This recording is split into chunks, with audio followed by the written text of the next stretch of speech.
Hello, everyone, and welcome to the stream.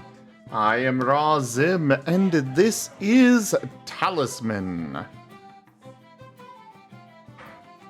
And we're also going to be doing some world building stuff with Rygone over at the channel Rygone Plays.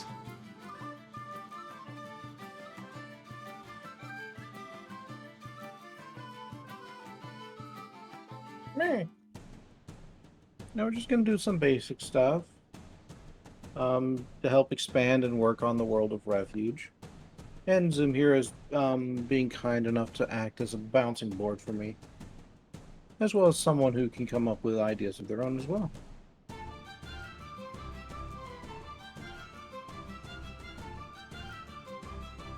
Yeah.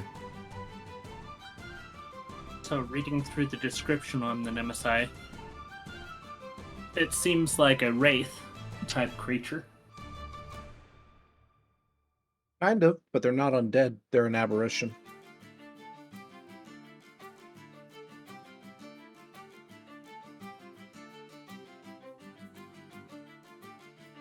They are a consolidation of despair. So unlike a lot of others, they're not constructed from, like, say, the bodies of the dead in a way, but rather they're conceptually constructed from the victim's despair. It's an emotional creature, more. Yeah.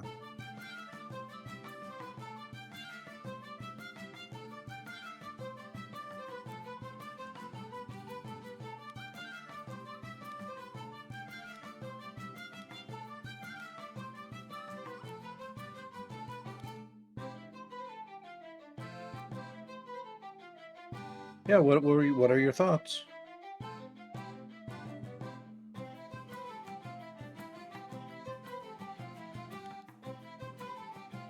If there's going to be some sort of a steampunk city, then they are not going to survive in there with all the copper and the light. Oh, but it takes purified copper. Can't just have any old copper.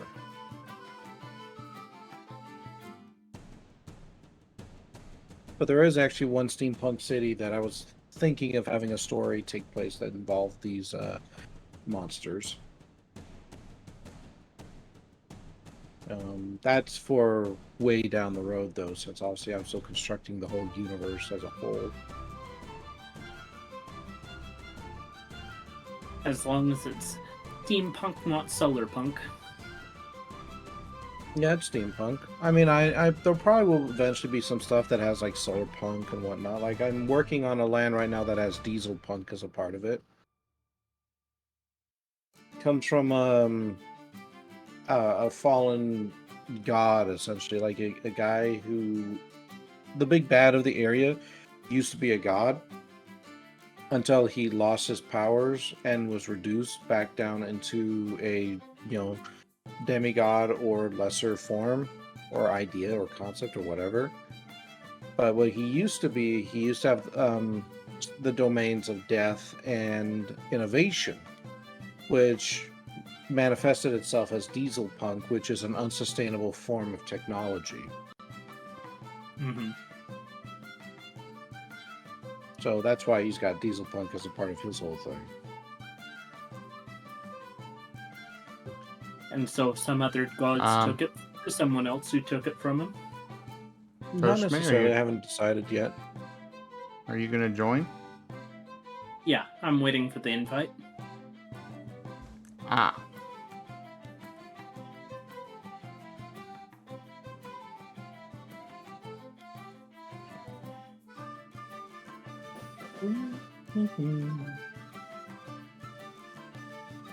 What's this song? Okay.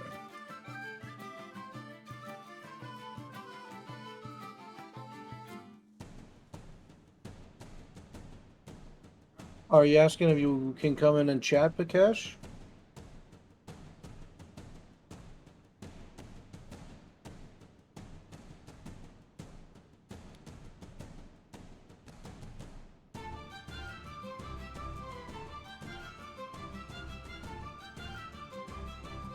Yeah, I mean, I don't mind you coming in and chatting.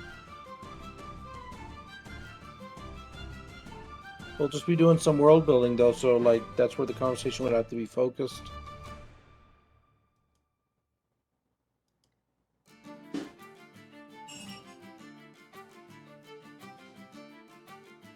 But yeah, Toshime, I haven't quite figured out the reason for his downfall. But it is one of those things where it's like a downfall, but it isn't, because the way the gods work within the Refuge universe is they're infinite beings, right? Mm-hmm. So a piece of one of them may have fallen, but that does not necessarily mean that the god as a whole was destroyed or reduced.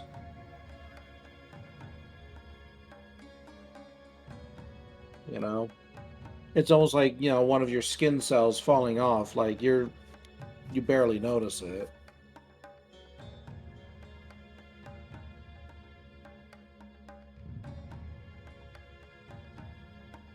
I was thinking with certain domains, there's always somebody going to be over it, whether it's if somebody loses it, somebody else can take over or claim it. Potentially. The reality of it is that he still does have the domains to an extent. It's just that he's not a god anymore. So they're more like echoes of his domains as opposed to true domains. Okay. As for if anything else came in and took advantage of them, that's hard to say. Mostly because I haven't figured out why he was reduced in the first place. And it literally could have been something as simple as he fell into refuge, like his godly form fell into refuge and was stripped away by doing so.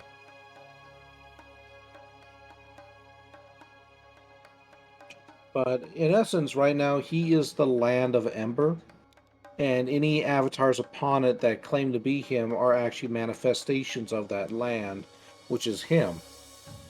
So he himself is and is not those avatars, so that makes sense. So if they perish, he is not destroyed. And if he figures this out, he can go on a quest to recombine himself. Well, that's what he's doing. Like he knows full well what's going on. He's just right now his goal is to gather enough resources and power that eventually he'll be able to reach back out of refuge and rejoin himself in godhood. Okay. He has not been successful thus far, and he's been causing a lot of terror and pain and anguish in all the others. For example, with his diesel punk zombies, soldiers that are called void callers, or his ember, yeah, what was it?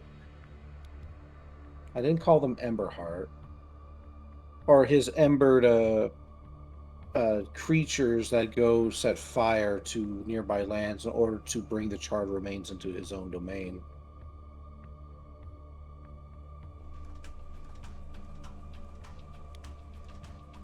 What is perhaps most particular about him, though, is that he is a highly adaptable foe that is able to change his creatures, his land, etc., in order to best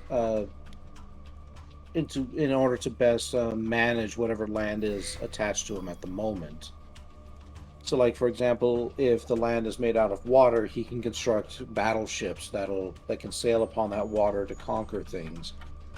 If it is a land full of knights, then he can create monsters that are able to subdue them, easier, and so on and so forth. He is beatable. He is very beatable, and anything he takes can be gotten back. But obviously, he's a very intelligent, very determined foe who can create a lot of resources out of himself. He's the type of elementalist that matches the area. In a way, yeah.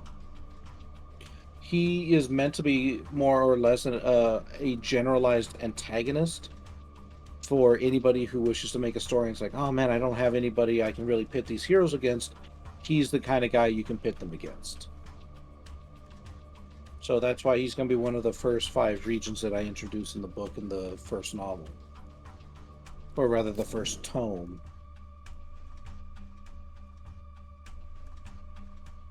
Okay. Oh, Pakesh is in waiting. Let me bring him up. I'm here. Welcome. Hey, Pakesh. Yo. So who's all in chitty chat chat? Yeah. I mean, you can see who all's in here. Oh, I know. I'm just saying, who's all in. I know. Rygone, Zim, me, and Pakesh. There are quite a lot Yep. that don't, or if they do use a bow, their weapons are not. Yeah, definitely an interesting kind of bad guy. I definitely look forward to developing him more. And potentially giving him different forms, like avatars that heroes may face. Because he doesn't have just one form. Since he's technically the land itself, he can adapt the form or the avatar to best suit whatever needs he has. Does that mean he can grow branches just like Zim's characters could? If it serves his purpose, yeah. But like, some of the more typical stuff would be like a lich or a gigantic man bat or a corrupted He's more the destructive side. monarchist.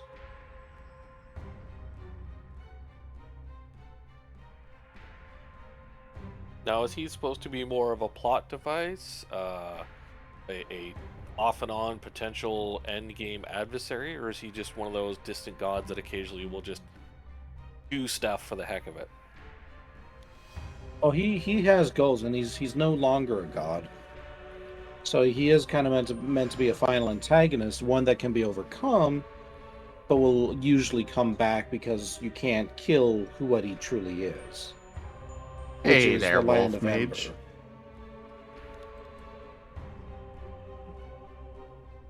Ember. In order to fully destroy him, you have to fully destroy that region.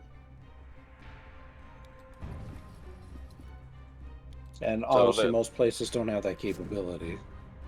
So another one of those Harry Potter find the Horcrux, sort of things. Okay. I mean, I suppose.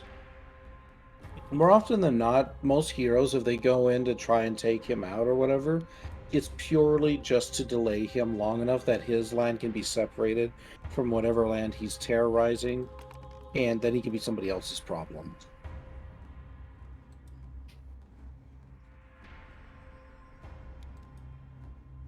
Well, as long as the players are happy with the endless same big bad, but they may not even know it's the same big bad because, well, if he can change his shape and if he's not, advertising he's still the same guy, they may never clue in. Well, this isn't being developed for a game or anything. This is purely just story. Yeah, but even as a story, last week, he's Bob the Lich. Next week, he's Frank the Dragon. And if there was ever players or a storyteller, to go on it, they go, oh, this land seems to be filled with monsters. No, it's a monster. He just recloaks and tries something else. I mean, I But suppose. if he notices there are certain heroes always dogging his plans, he'd direct them to be doing something else.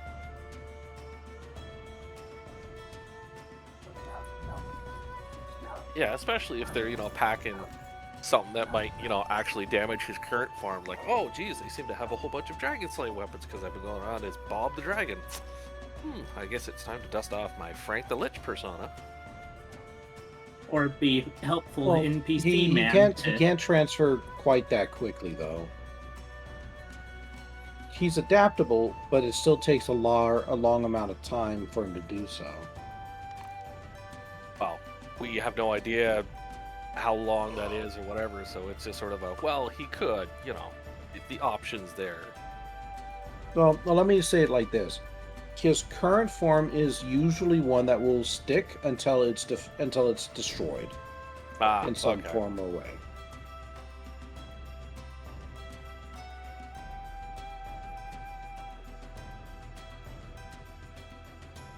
Yeah, when it's destroyed, the land crumbles, whatever, and then he ceases to become a problem for a while until he is able to regenerate, reconstruct, all that jazz.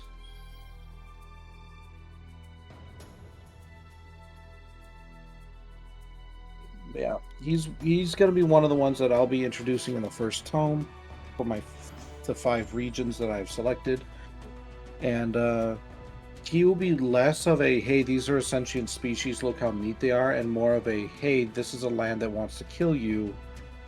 Here's a bunch of cool, like, concepts, like monster concepts, land concepts that you could utilize in order to create a cool story involving this guy and whatever land he chooses to terrify.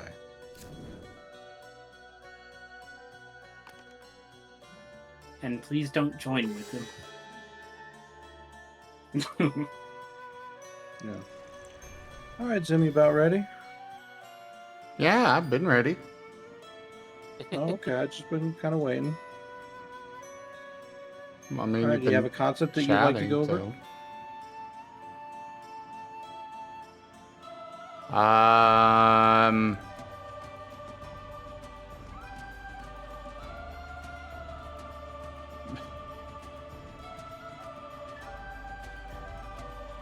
Nothing in particular comes to mind.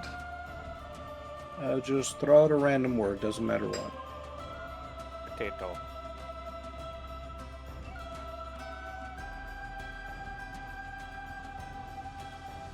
Armor.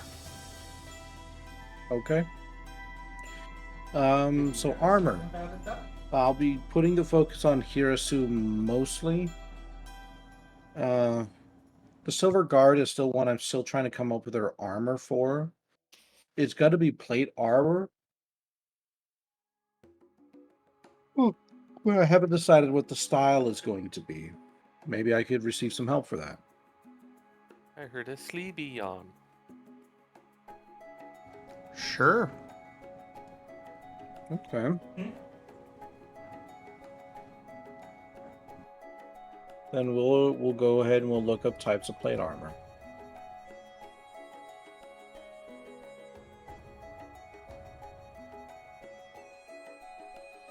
Well, you've got chain and plate, full plate, field plate, and then you've got the Novorish, one of a kind stuff that is never going to be in a player's hands unless they knock off a king. We're not talking about existing tabletop stuff, Bakesh. Oh, okay, my bad. This is for a book. Yeah.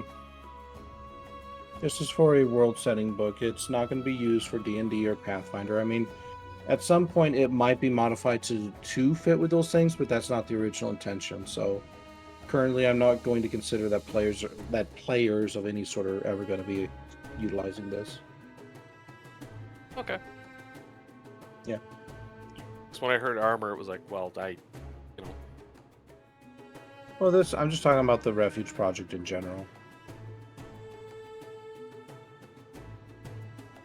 One thing that, based on what I've heard of them, it seems like they probably would be more of scavengers when it comes to armor.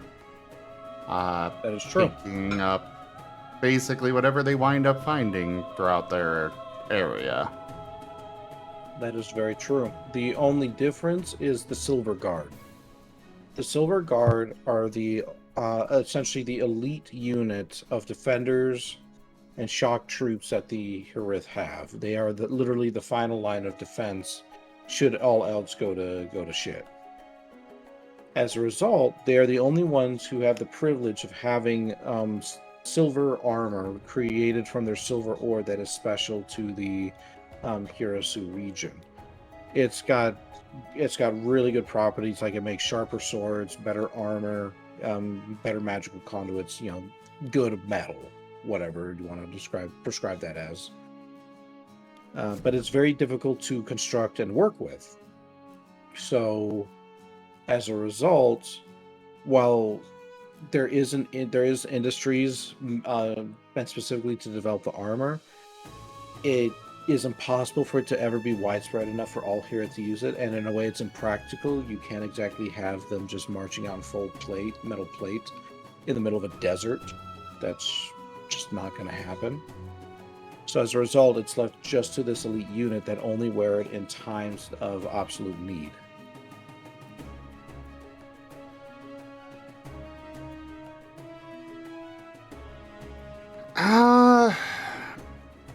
I mean, it's a desert region, right? Yes. I don't personally see them even having full plate in the first place.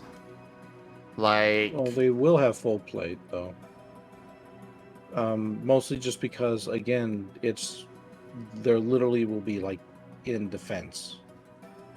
Like, defending the cities, defending the caves, whatever they got to be defending. So they have the opportunity and ability to have that full plate armor, but there's no way they're ever going to be an invading force or trying to push back invading forces with it. More honor Because it's guard type impractical. things. Yeah, they're like an honor guard.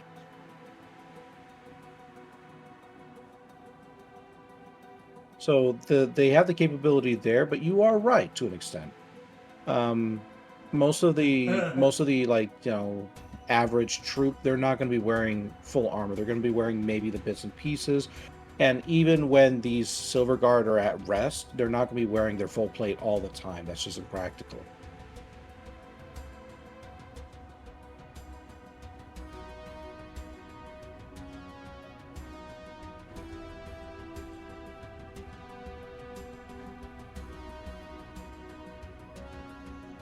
okay.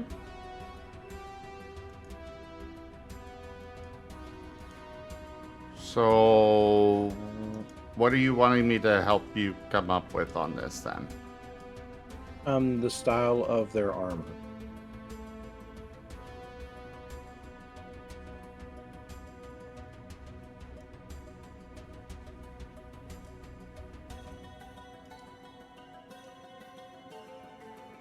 Because I'm not familiar enough with armor throughout the ages. I'm not familiar enough with the types of helmet, etc., etc. And I think it's a good idea that, hey, we take a look at what the species is, and we decide, like, okay, how might their armor look? Like, as a rough idea. Like, for example, they have thick tails. Maybe they would wear, like, scale armor along the length of their tail as a way to protect it.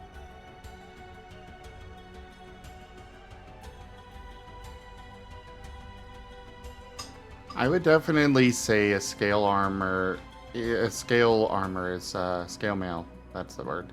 Would be the likely variety even for their full armor. With a desert region in particular, even as the last line of defense, unless these guards are strictly just sitting in a palace or something,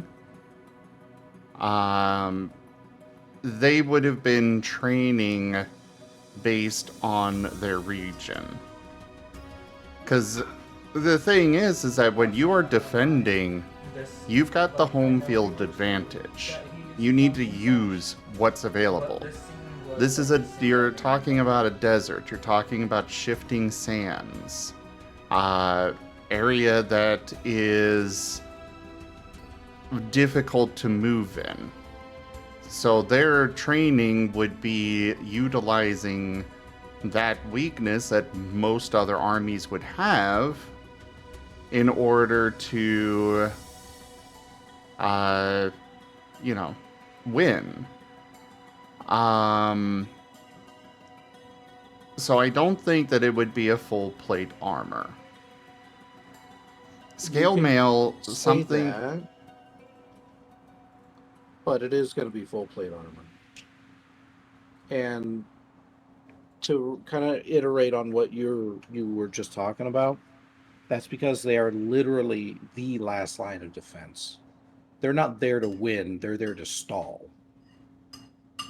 They're there to stall long enough for the whatever land is invading them to go away, essentially, and for the evasion to dissipate.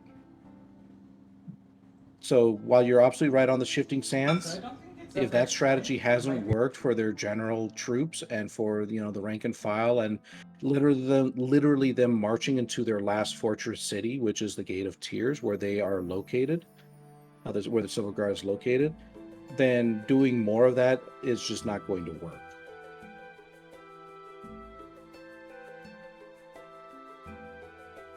In that case, I'm we not are trying- probably talking about a full-fledged bulwark armor. Okay. Likely a very heavy shield that they would plant down in front of them. Could likely have a slot in it that they can stab spears through. Kind of like a Roman turtle sort of style, but considering that they're not doing this anywhere outside of their palace, it would not need to be mobile at all. So, Exactly. and the whole idea that you're getting at being last line of defense,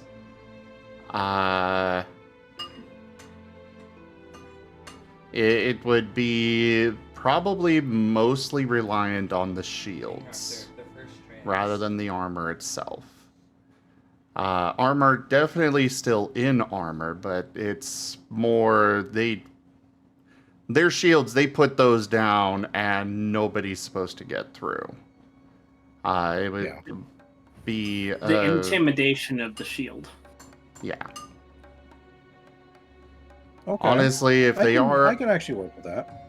if they are out there, people are probably going to see that shield more than they see the person themselves.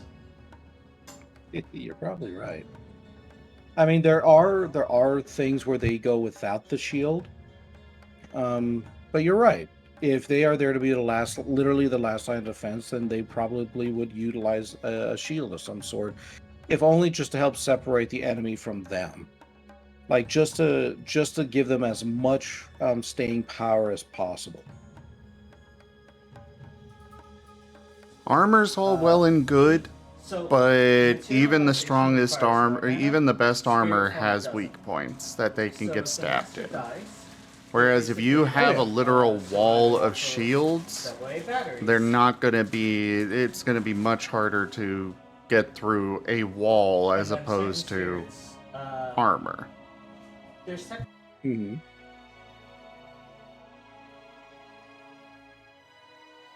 Yeah, The best armor is a castle wall. yeah, exactly, Sirio. Build a freaking wall here. Archers I'm kind of Oh yeah, thinking. they have the wall. What I'm kind of thinking is a design to make them more unique. I'm thinking a design where the shields are mostly flat, but they have a slightly curved part, like at a 45-degree angle at the top. Maybe a little less than that. Okay. And there are notches at the bottom of each shield so that the next line can slot their shields in on top. So Kind of like Legos. Okay. trying to think how Thus, I told and you thus about they the can story make a of the sun. cocoon of those shields You to didn't really know hold the about that. line. These people are trained in Again, knowing kind of heroes drawing of the inspiration past. from the Roman So if turtle assassin tactic, came, it was like, I am Hassan, I but will with now some attack you. adjustments to it. Died. You just couldn't have that far of an angle on the top because it wouldn't cover that many people when it slots to the top and over.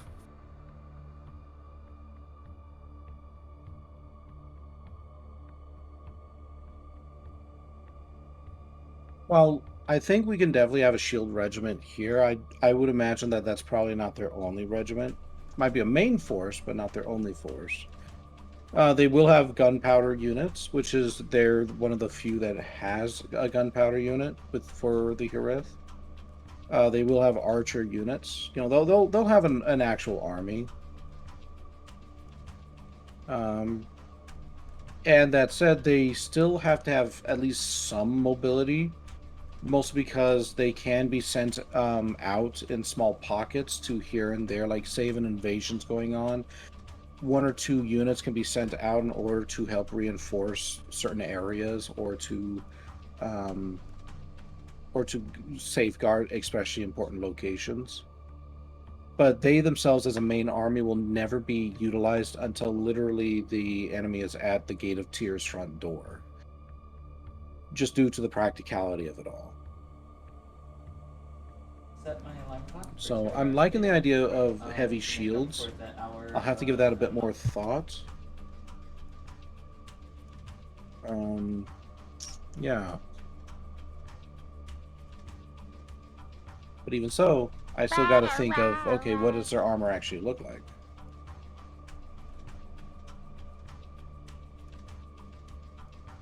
As far as the actual design of the armor goes, The music that's about to play. that, like, there are basics that go into armor itself. For example, ow, why, Jaffer? So, hard to tell, not in the game. He's under a charm curse. Generally, women cannot help but love him. Yes, I see you writing that stuff, but Rygone specifically doesn't necessarily want to be copying other things.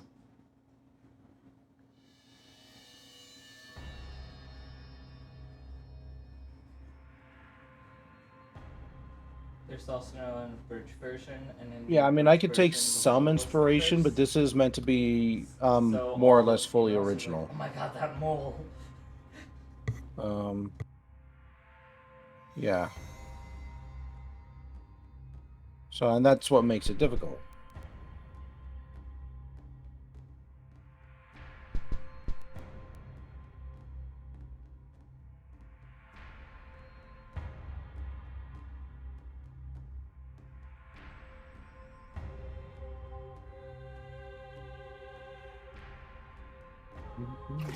Okay, Oh, Jaffer, Starspire what Bound will be playing.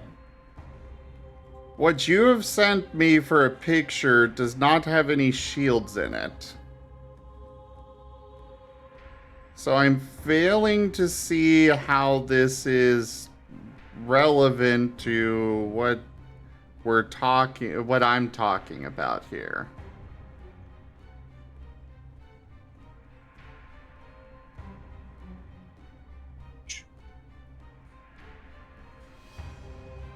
It feels like something the D&D party would do, and I love it. Okay, I'll be back in just a second. What do you mean they're the real life equivalent of what Rygone is going There is for? a new opening after episode 2. It's really nice. You mean because their job is to die to buy the Pope time to escape? I mean, that's not exactly what we're talking about here, Jaffer. We're not talking about that necessarily. This is the Desert Guard faction.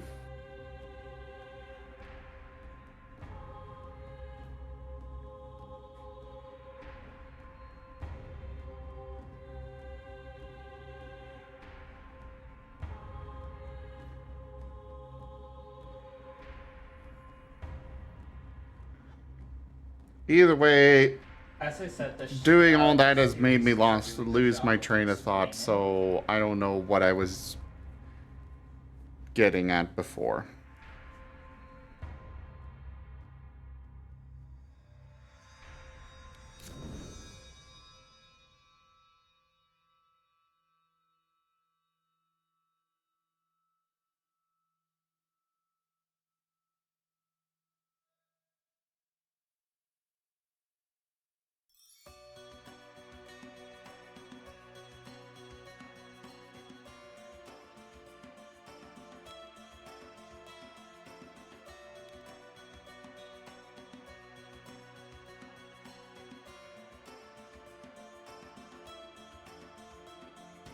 Well, you're saying that this is like, yes, I understand that they held off thousands of enemies, but what does that have to do with the design of their Bang. armor? Bang. That's what we're trying to talk about here, not about who they are.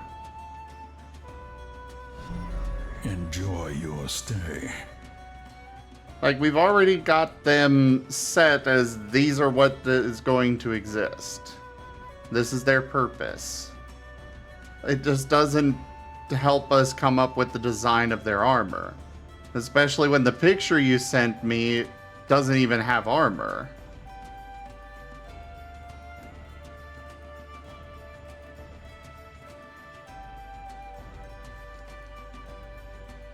Especially has the gold pup.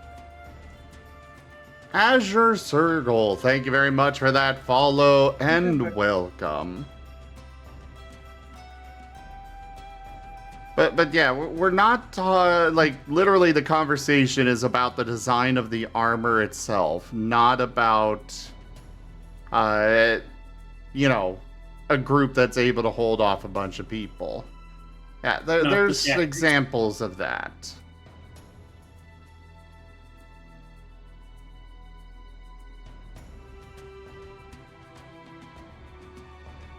And you know what? That's actually a fair point, Jaffer. And maybe that might be something to consider in terms of bright colorations.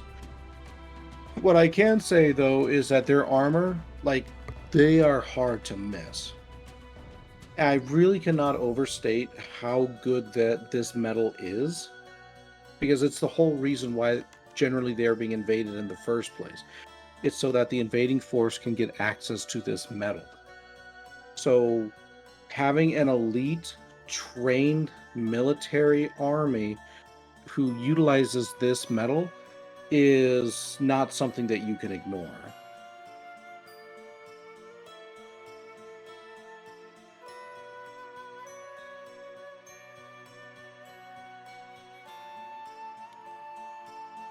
And there's only been, I believe, one time, at least currently in my notes, one time in their history that they've actually been pushed back that far to that the Silver Guard was forced to engage. And that was when the Void Callers hit from the Land of Ember. Because literally all of the, hey, the desert is an attrition environment, they're going to eventually fade away. That is usually used for most invading armies. Just doesn't work on them. They weren't able to really be ambushed. They could hold their own in actual fights, and the desert had no effect on them. So they were able to push far enough that they were knocking on the Gate of Tears front door, and the Silver Guard was then called in full deployment.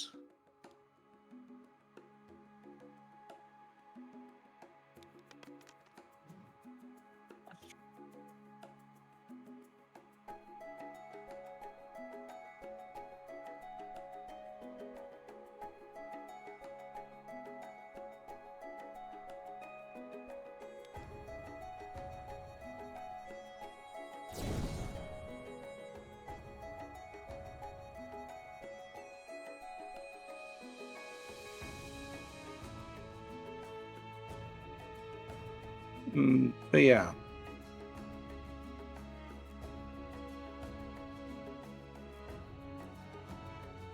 So looking at their armor, they're not a cavalry unit, so some of the like reinforcing plates for cavalry probably will not exist for this particular heroic design. I'm debating on whether or not they have helmets with visors, just because, you know, they have muzzles, so I'm not sure how suitable that would be. And to be honestly, kind of silly. Visors are very possible. It may be silly looking, but it is something that,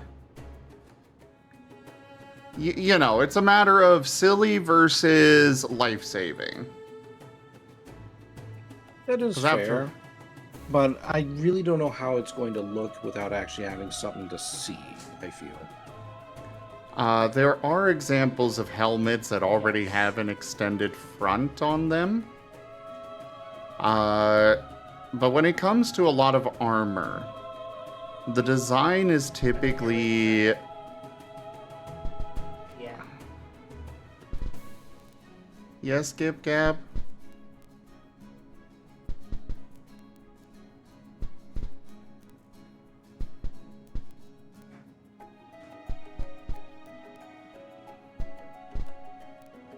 You were saying?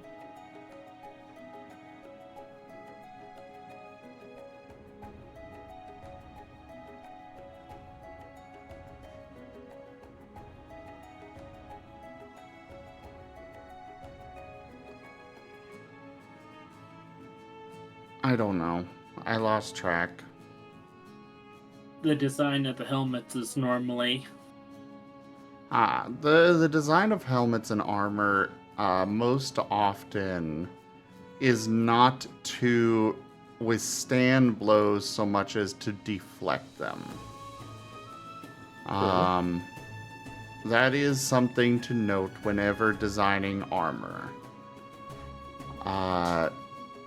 It's the main...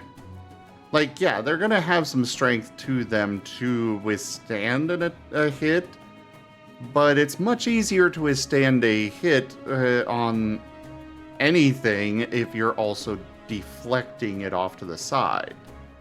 So with a lot of helmet designs, a very common thing is that they are more flared towards the bottom to direct the blade out and away from the body, from the neck and shoulders.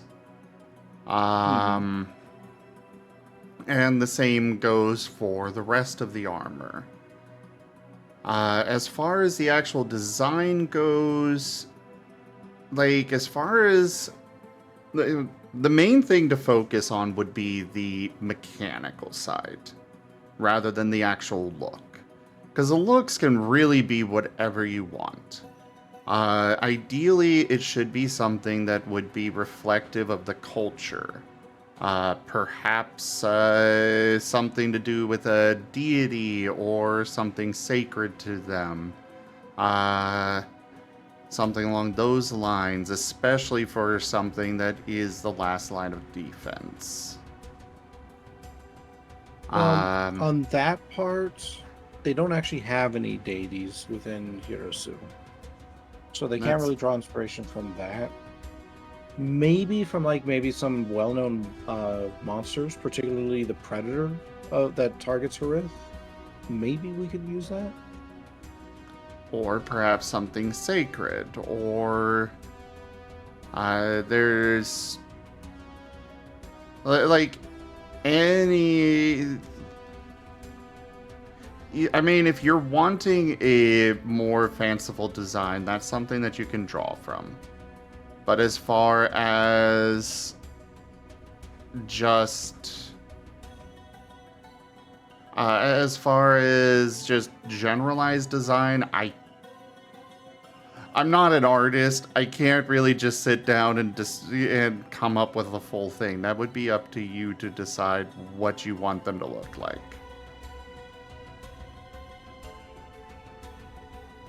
I can tell you the mechanics and what to keep in mind when designing it, but that's about all I can personally really do on that. Okay. Well, I think you hit on something interesting, which was something that they find to be important or whatnot.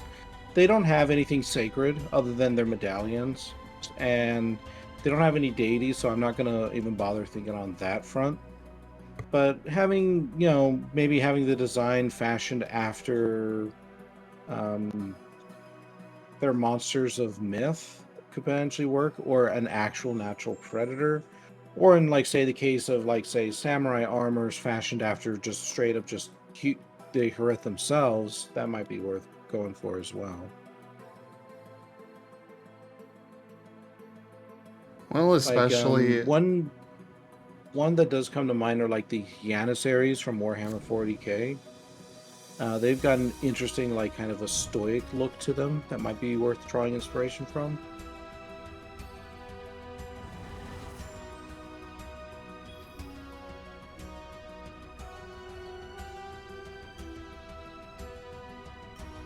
Sorry, repeat that. I said, like the Janissaries from Warhammer 40k, they have a stoic look to them that might be worth drawing inspiration from. Yeah. They have a mask of a saint that they wear on their face when they go into battle. Obviously, that's not what I'm going to be doing, like word for word or anything like that, but a concept, a similar concept might not be out of the realm of ideas.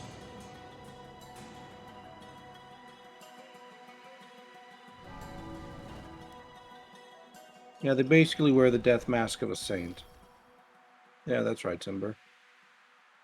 While the Hurith Silver Guard will probably not be wearing a death mask or anything like that, perhaps their helm can be fashioned in some way as to emulate something, whether it be a creature themselves or, you know, whatever.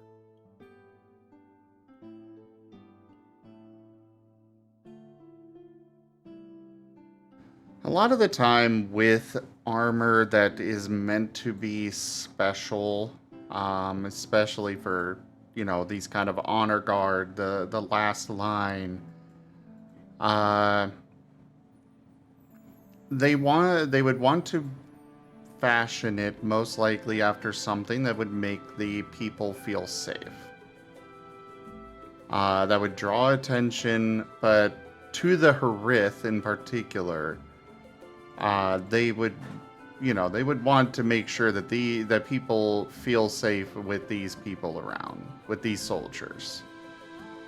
Okay. What would you recommend?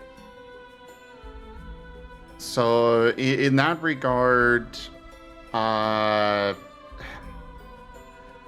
don't know enough about the Harith to really make a specific suggestion. I can just give you.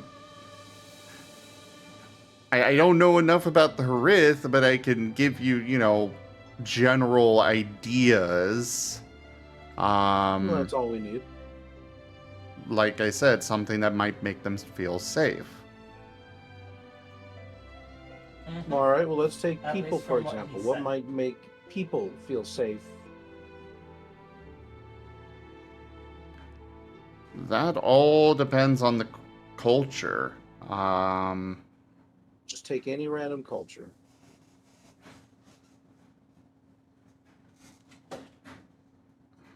Because I need an example before I can see kind of where you're coming from.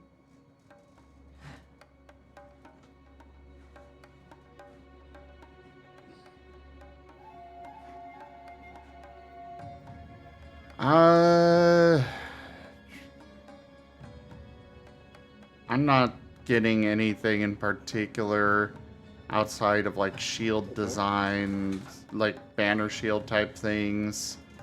Okay.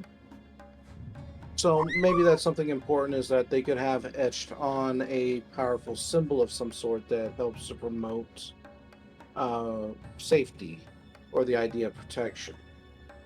Yeah. Like, hey, we know that these people are here. They're definitely for us. We can see the symbol. Yeah. Okay. So then I guess the question is, what would that symbol be? I've developed a symbol for the city itself, but would that necessarily be enough? Probably not. It could absolutely include the symbol of the city, but more often for an elite group like this, they would be better if they have their own emblem.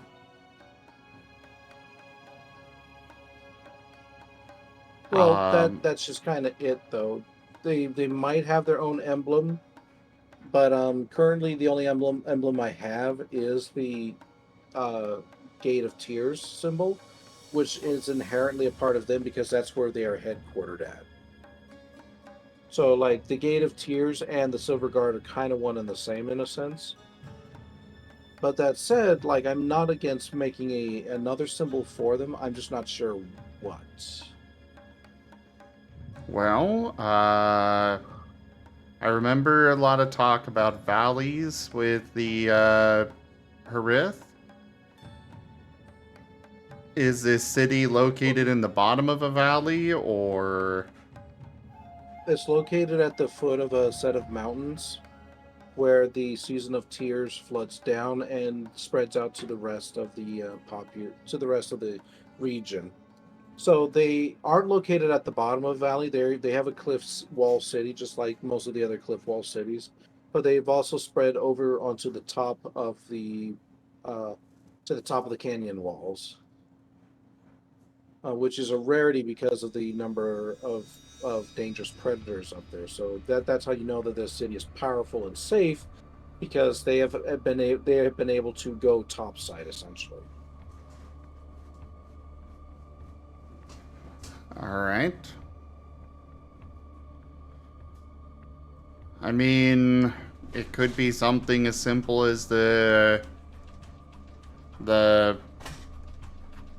gate on a shield emblem. It could really be that simple. Okay. Then perhaps there could be a slight design change to that symbol. So that symbol itself could represent the city, and then slight variation that's in that symbol could be the silver guard. Yeah, that's what I'm talking about. All right, what would that be? What are you thinking? Huh? I think you said a shield. Yeah. How are you liking it? Okay. So instead of a hammer, it's a shield blocking the What gates. are some thoughts? Yeah. Okay, I can work with that.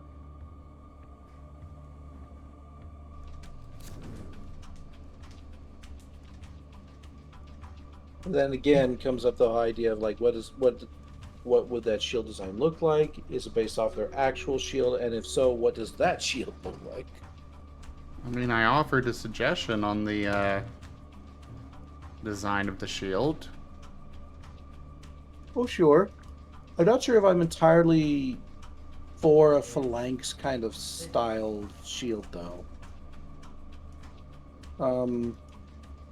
Not because I think it's bad, but because, like, I don't know. It seems a bit too stereotypical.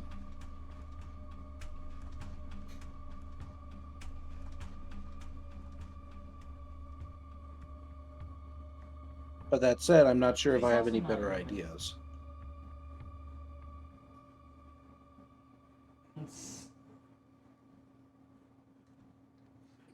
She's half human. Half human, half homunculus. I'm not sure what to offer here. Well, I can always look up certain shield designs, see what we come up with. But there's always, I mean, I actually kind of like the idea of tower shields, but at the same time, they also protect in tunnels, so maybe something smaller might be more fitting. Or maybe they use both, like small buckler shields when they need to do tunnel fighting, and you know, the tower shields when they are like doing urban fighting. What is their tech level? Their tech level is early Renaissance. You said they have gunpowder. I'm talking about their name and. They do. It is a resource specific to the Silver Guard, though. I'm double checking. Though that said, there are some gunpowder like guns out there in the rest of the Hirith population.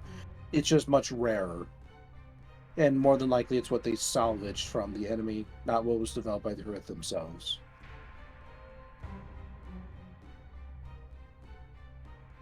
Good night, Wolf Mage. What about a design that is kind of more along the lines of like a spring-loaded expanding shield? Like, especially with the Okay. caves in particular. Um, Okay, like, I color me could see intrigued. some... I could see something like that being... having been developed by them with the, with access... You know, them being at the tech level where they've got firearms, even if they're just early gunpowder. I could see them possibly have coming up with that design. But especially for fighting in tunnels, I mean, if their goal is to stop the enemy, what's better than literally putting a wall in the tunnel? Yes.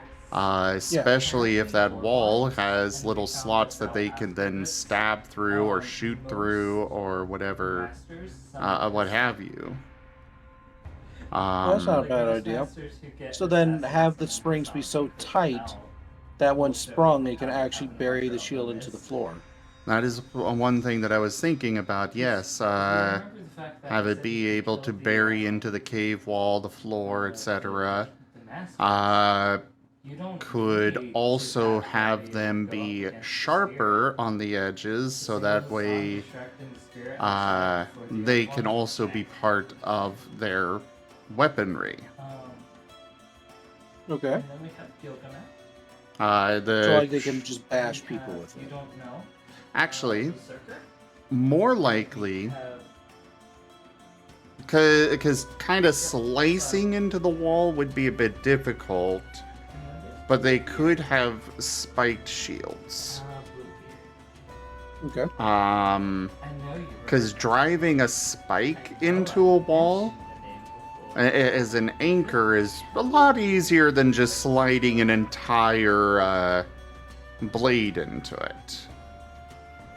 Yeah, that was my thought. It's like So having, nothing. and that works towards the actual design of their emblem, is the that is the spiked shield is their emblem. I don't think it'll take away. Okay. I just think once you hear it, you'd be like, And Yeah, obviously we got the exactly, Zaffy designs, Timber. but I'm kind of liking it.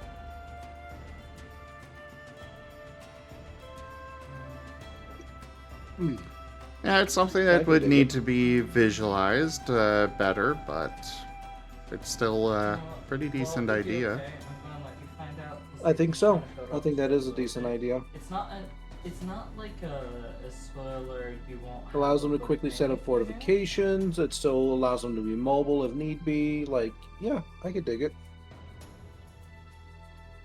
You And hear especially in the you're gonna probably remember me talking about him. like they can, and especially with them being able to be I think embedded he's into very distinctive. terrain and such, that leaves them free to be like, well, I don't need to hold the shield anymore. It's already set. Let's just stab. Yeah. And in other cases, they could spring it, but it doesn't bury in, and that would just simply give them a much bigger shield to work with. Exactly. So, yeah, I can dig it.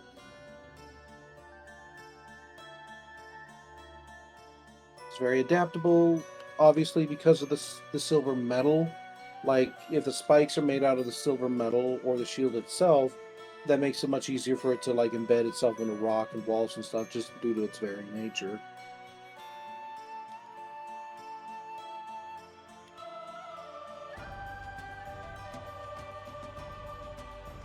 Alright, I'm going to write that down.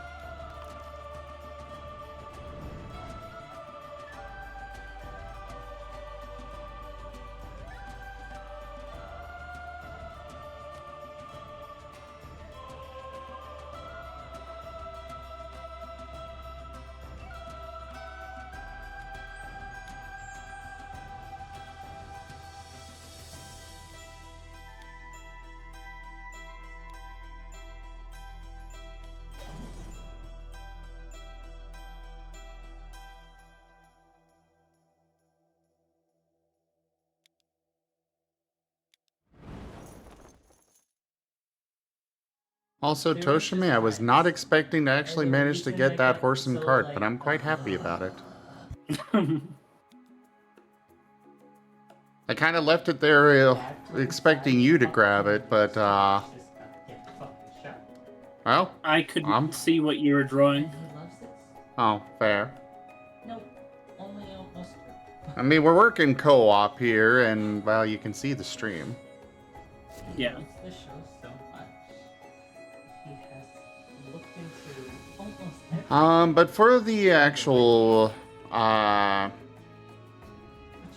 could show it send you the video. for the actual, Maybe tomorrow, because I'm tired. armor itself, like what covers the body, it would overall be kind of generic a little bit. In the show, they're like, we don't have time for that. There might be special coloring to it, but Yes, here is their name. and plate this mail is- armor, and you could look this up. the design is the way it is because it's the most efficient. Or let's go look this Yeah. up. Then I'll probably rely on an artist to help visualize it. But I will probably ask them for a few different helmet pieces because that in particular is what I'm paying attention to, the helmet. The rest of it will be fairly typical with like scale plating going down the tails, that sort of thing. And as for Yeah. coloration, like it's literally polished silver armor. Like it's not something you can miss.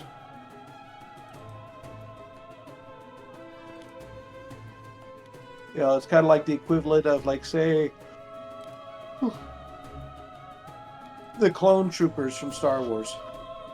You know, they wore white so that way the enemy could see them. Well, in this case, instead of it being white, it's polished silver.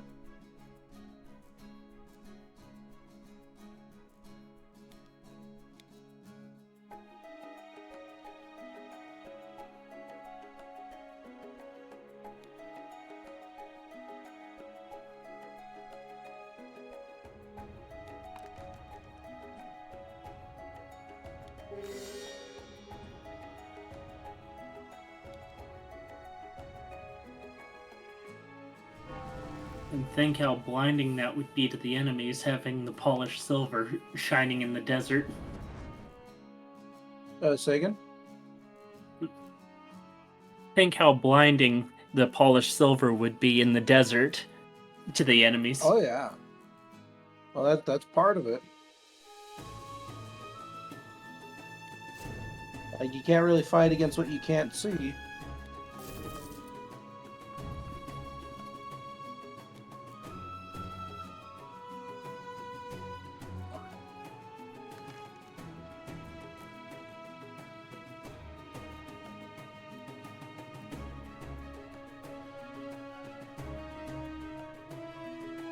Which means that their shields could potentially have like a slight curve to them at the front in order to help direct the sunlight into like enemy eyes and stuff like that.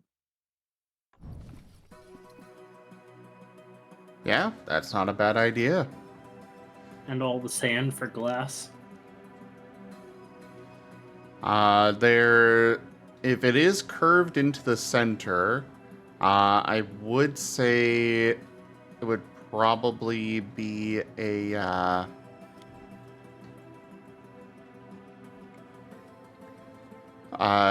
heavily reinforced in that particular space.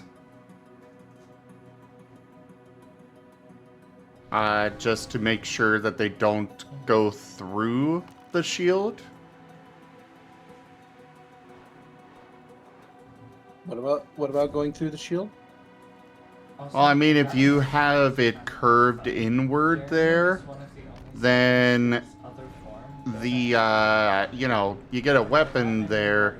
Most of the time, the point of armor is to deflect it away rather than into the center, so they would want to make sure it's reinforced there in the center.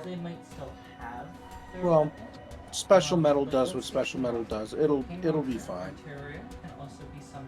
Fair enough. A rider, a lancer, Yeah. and That's my workaround. Like the special metal, like for a lot of other things, it's be like, well, why doesn't it do this? Magic. Well, this one is why doesn't the shield do this? Special metal. Man.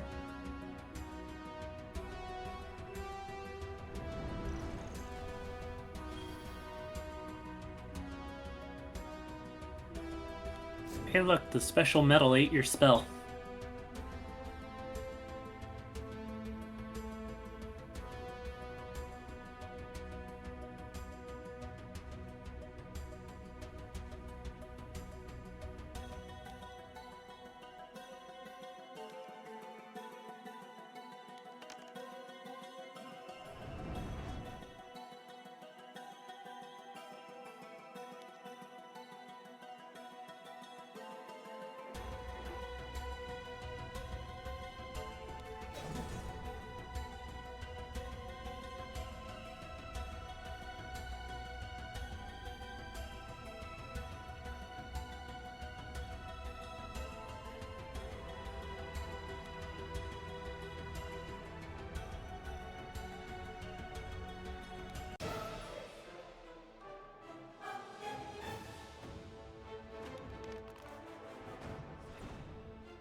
All right. I think we came up with a few good ideas. Giving me something to think about. And yeah, that's how world building goes. You just kind of toss ideas back and forth until you can settle on something that seems to fit.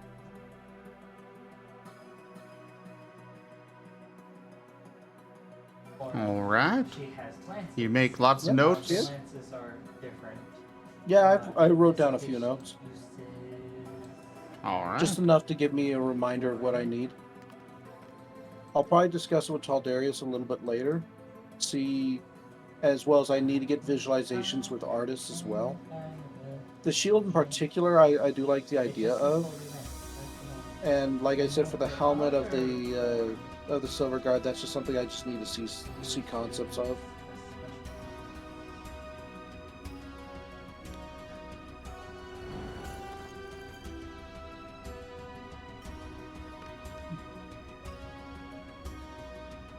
Yeah, I can't find the name of the Holy Knight. Hey, Lucario.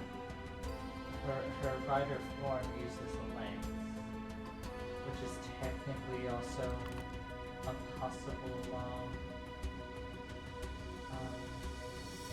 I'll tell you, if you are curious about what it is that I'm working on, I highly recommend you click that link that you see in my stream that's pinned to the chat.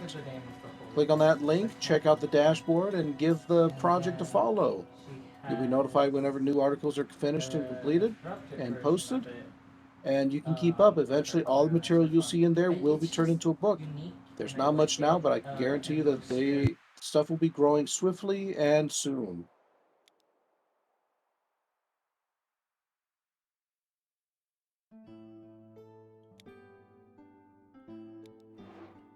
Including this stuff that we're talking about today.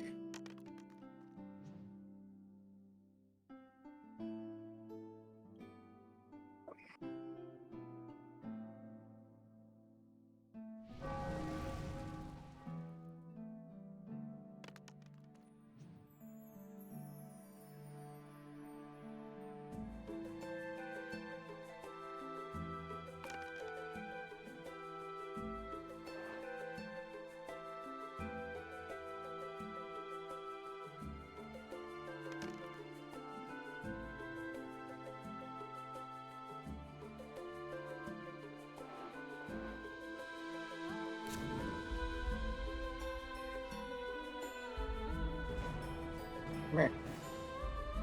So, what's next? What is next? That's a good question. Yeah. So the Silver Guard, we've got a bit of an idea on them now. And I don't have many. There is the design for a wyvern-like creature I need to think over. But I'm also thinking of like maybe a traditional dish that the Hirith enjoy. Maybe there's like some kind of a plant that can be squeezed to flavor like water or something like that. Like I don't think they have any alcohol in Hirosu, but that doesn't mean they don't have plants that can give flavor and spices to their drink and food. Historical stuff I'm kind of leaving to the wayside for now, but I do have ideas for their I do have ideas for their government.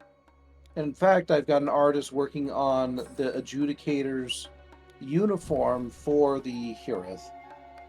Essentially, what's going on is that they have a council, and then the Gate of Tears city has their, because they're so powerful, have their own council member, but they act as a neutral party for all of the other council members. So if there's ever, like, say, a tie vote, they're the ones who break the tie, sort of a thing.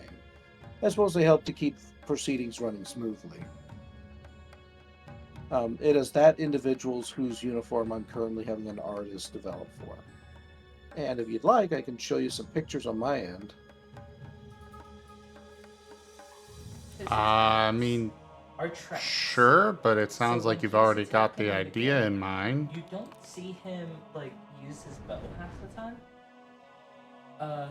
Two log traps will fall. Well, sure, I have the idea in mind, but Chain that doesn't log mean trap, that you he can't take a throws, look and like, comment. Cow traps, stuff like that. Fair. So while he technically uses a bow, that's kind of the last. And think of something like that plant to crush into the water and do the sharing of water ritual, where it would change the color of the water for trust. Harris doesn't use What do you mean? doesn't use bow. Harris. That when they're take Oh, some I'm gonna water be to your right mouth Something else. and sharing the water, it would leave the color on their lips and on the person's cheek. Oh, I see what you're talking about. Yeah, well, yeah, exactly. There could be plants that allow for that. That would probably be something used more between lovers, though, as opposed to, like, casual stuff, Yeah. for obvious reasons.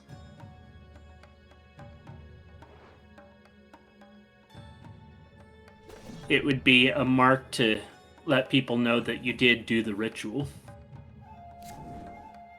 True. Which I'm actually enjoying the idea of.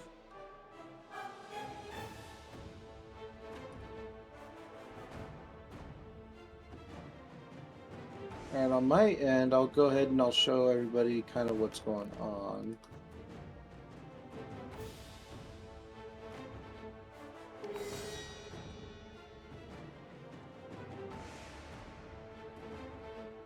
We did the Kissies plant. Did we? I don't recall doing a kissing plant.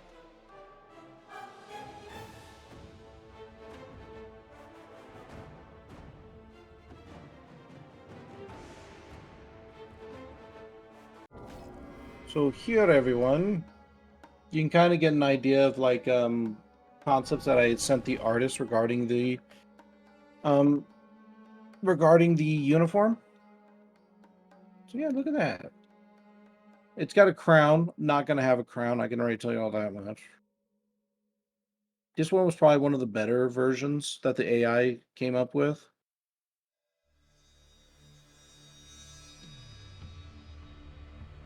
I kind of like the blue sashes, how they were designed on this one. Obviously, that's more of a traditional military uniform for today's day and age, not an armor. This one, I think, was maybe the original. This guy, I just like his hat.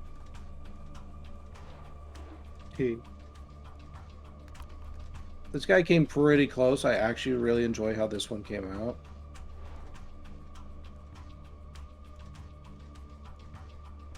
This one, I like the chest plate. The rest of it kind of looks more Power Ranger-y. And then this is what the artist is currently working on. Right now we're just getting a base set up for the actual posing and uniforms. So yeah, definitely look forward to what the artist comes up with. Yeah, it's coming along. Yeah. I hope to have more stuff in by tomorrow. I couldn't get the artist in to chat with me, though, alas.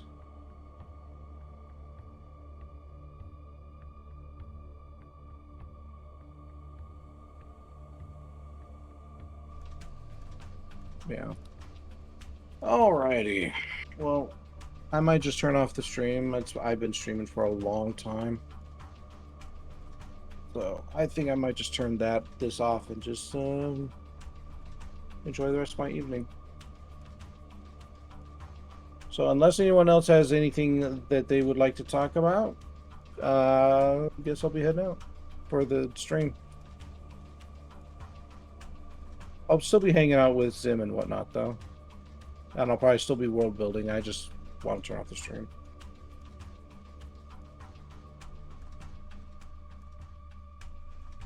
Will do, Gib Gab. Thank you for hanging out and being awesome. I really do appreciate you. And hopefully in the next few days I can actually do more streaming that's not world building, because I know you all don't like the world building. I always see the numbers drop as soon as that happens. So we'll have a day where I'm not doing just world building, I promise. But right now this is where my attention is, so that's what we're going to be doing for a bit. All right. Thank y'all for watching. Bye-bye.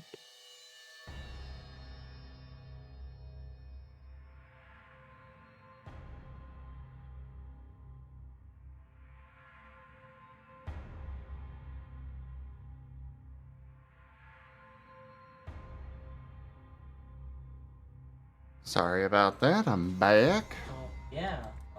Welcome back. Fate. Rygone just shut off his side of the stream. I heard. Okay. You see why I want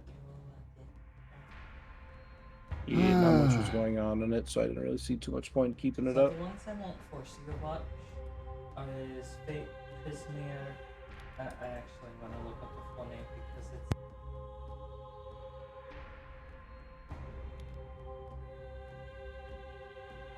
And with the water ritual, I'm not sure how much you know about Caves of Cud.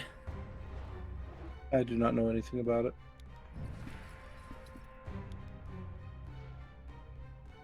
There's multiple factions in that game, and if you can find a leader, you can do the water ritual, where water is your currency. Oh. And if you water bond with them by sharing your water, and they share water with you, you both drink, then any faction that they like will gain a positive outlook to you, and any faction that hates them will get negative to you. Oh. Okay. That's interesting. I can see why you would bring it up.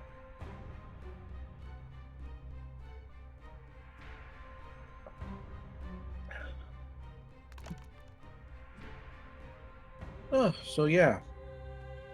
I sent you pictures, Zim, of like armor with the blue sashes concepts that the AI came up with that I sent my artist.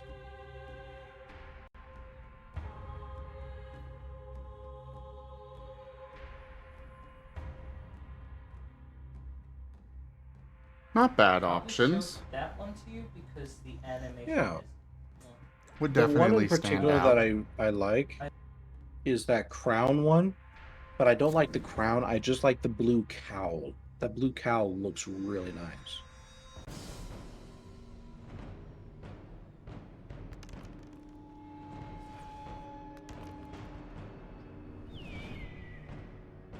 Yeah, the reason why I'm going for blue is because blue to the Harith is the color of neutrality. It is the color that does not care whether you drown or not. It is the one that does not care whether the sun beats down on you or rain does. It is the color of that it just doesn't care what happens. So it became their neutral color. It is indifferent. It Fair enough. is spoilers because of it, but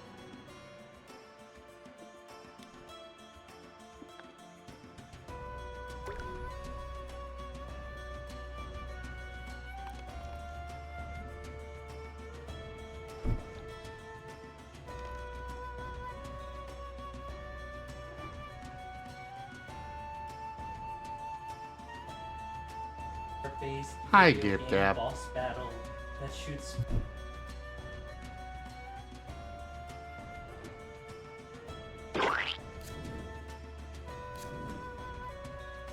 So, what do you want to work on next?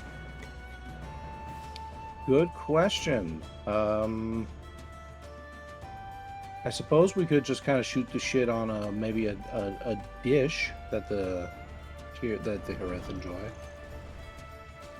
Or if you're done with the Harith, I could try bringing out one of my many other projects in Refuge that I've been working on.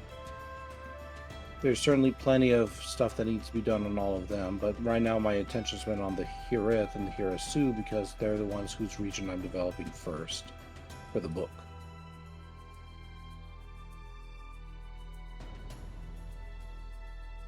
What is going on with my avatar? It's so good, but it's good in the stupidest of ways. It's liking to duck all of a sudden. There was like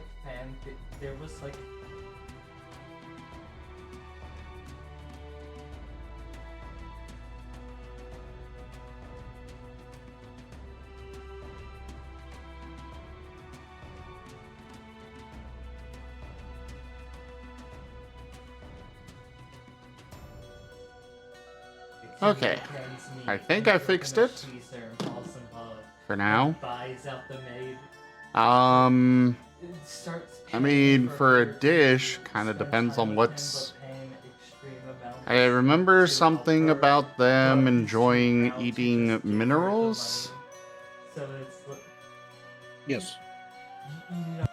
They can consume minerals as part of their diet, and when they are younger, it can help to determine what their secondary colorations are.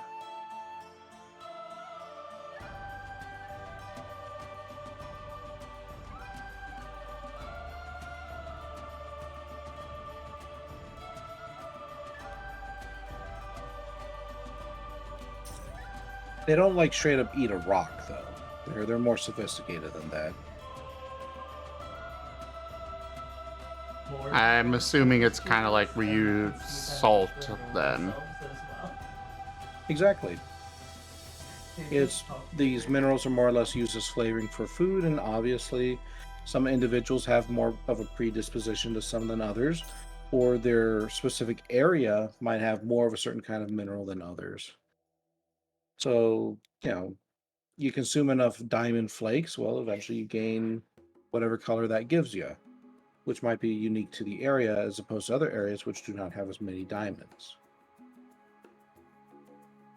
There's also a pattern where some of the kunai, who are the younger Harith, may purposefully eat certain minerals as part of their diet in order to entertain certain colors because of youth trends.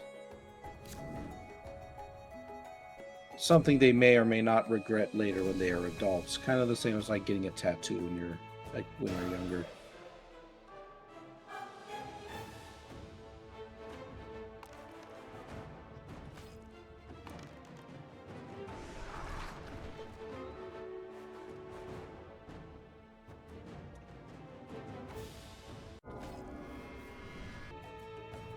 Alright. So, a traditional dish that they would have then. Yeah. I figured that might be a good topic because there's realistically not any wrong answer to it. It could be something as simple as they have a beast of burden that they will occasionally slaughter on special days in order to make this meal. Or maybe there is a type of plant that it's hard to grow but relatively easy to find, and if you pick enough of it you can create this dish. Kind of like the equivalent of finding wild blueberries. Like, not something most people are just going to grow for the sake of it, but like if you find some and you pick them, they can make for a good meal.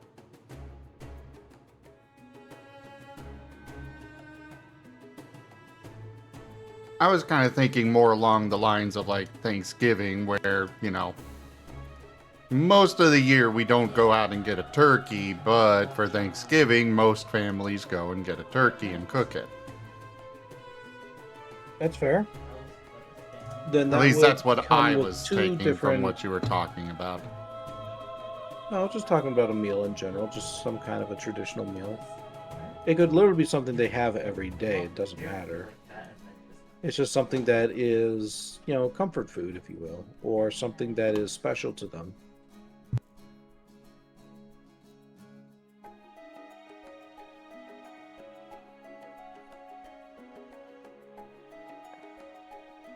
So something more along the lines of like grilled cheese and tomato soup. Yeah.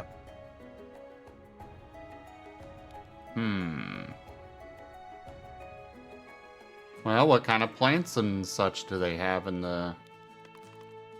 Do they have, like, the standard vegetables that we know, or... They do not.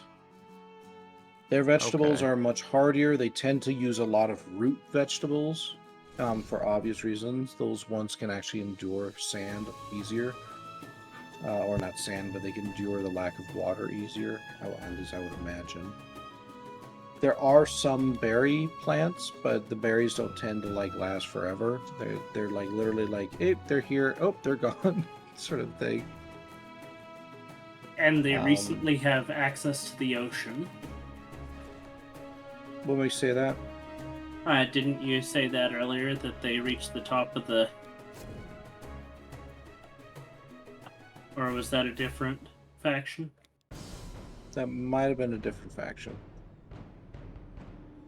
You must have been thinking when I was talking about Ember, not Hirasu. Ah. Yeah, Hirasu's not connected to any oceans. I mean, technically it could be because of how the lands shift around, but that's not its usual disposition.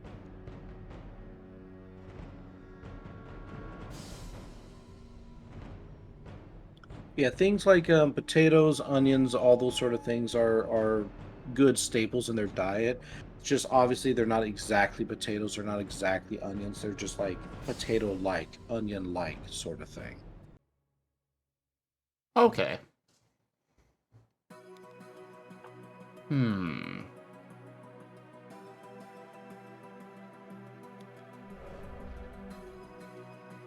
They do have access to some beasts of burden. I haven't fully finished that particular design though, and they do go hunting. Something that is a staple in a lot of Hirith's diets are actually the silverfish, which are these fish that are able to survive in sand, just the same as they're able to survive in water. So oftentimes they'll cast a net and just grab a bunch of them, and that'll be something that they can eat for a while.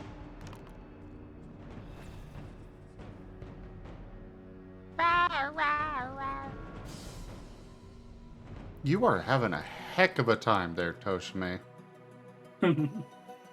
Just the way the game goes sometimes. Yeah? That's Talisman for you. What about...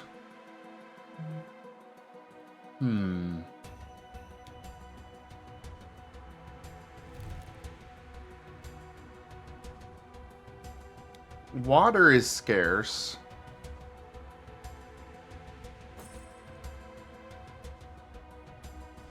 Right? Water is scarce with them? Yeah. Yeah. Hey there, Corbin.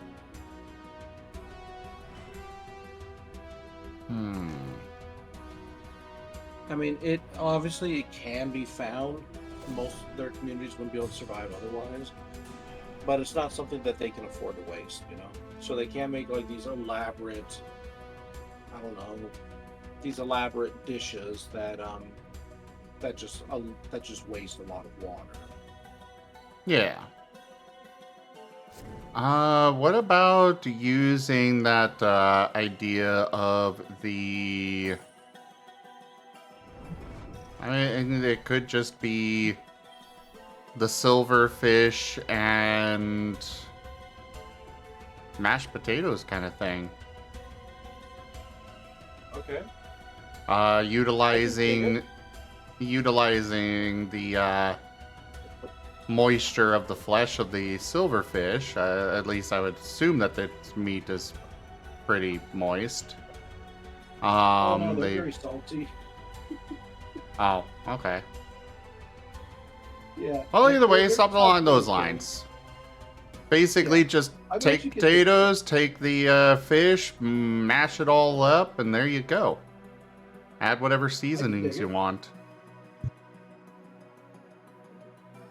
All right, so that's one.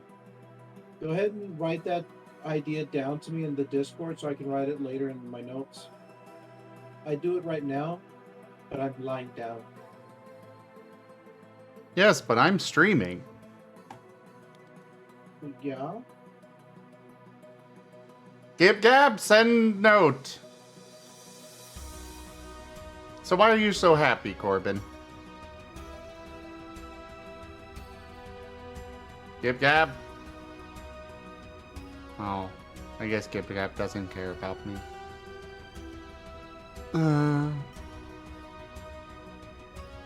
Any other mods out there?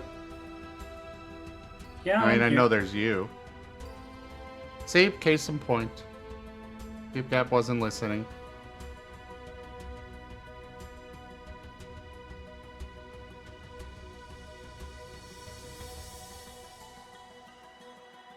Mashed potato and fish.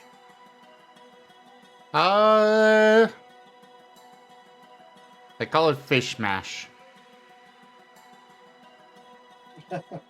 I'll probably come up with a better name later. What's wrong with that name? Doesn't fit their language. Oh.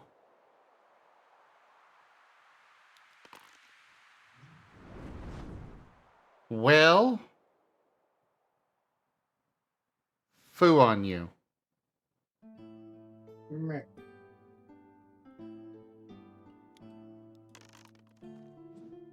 And I posted the silverfish dish on the suggestions and questions.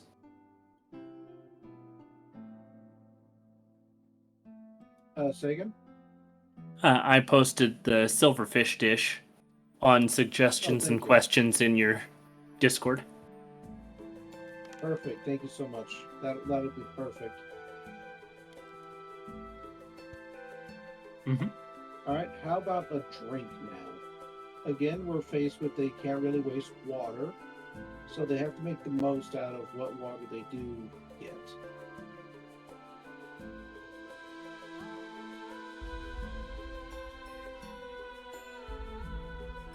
Perhaps there's a special mineral or seasoning that they really enjoy putting into their water to help it. Or maybe they collect these dried berries that they can drop into their water that will then add like a ton of flavor to their drink. Again, they don't have alcohol or any fermentation process. They don't have that kind of luxury. But that doesn't mean that they can't enjoy something special every now and again.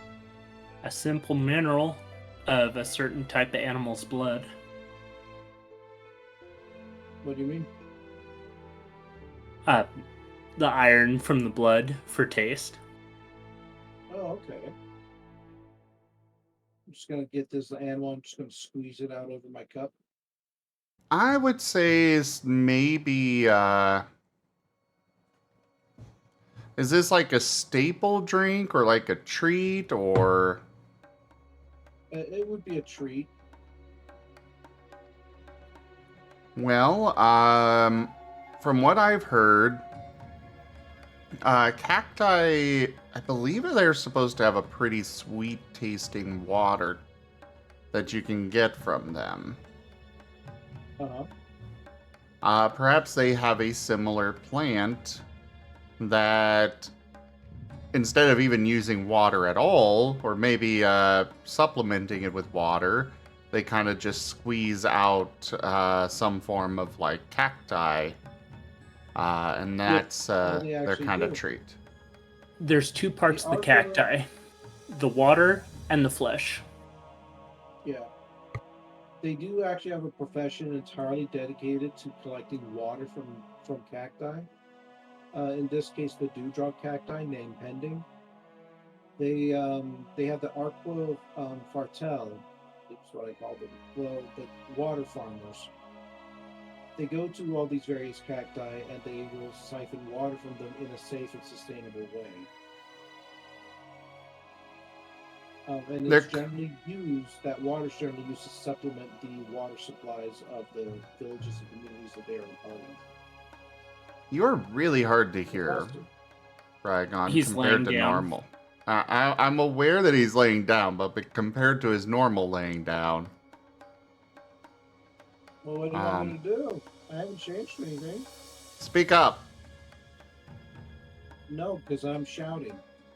Oh. Perhaps there's another variety of cacti. One that's not as reliable as the dewdrop.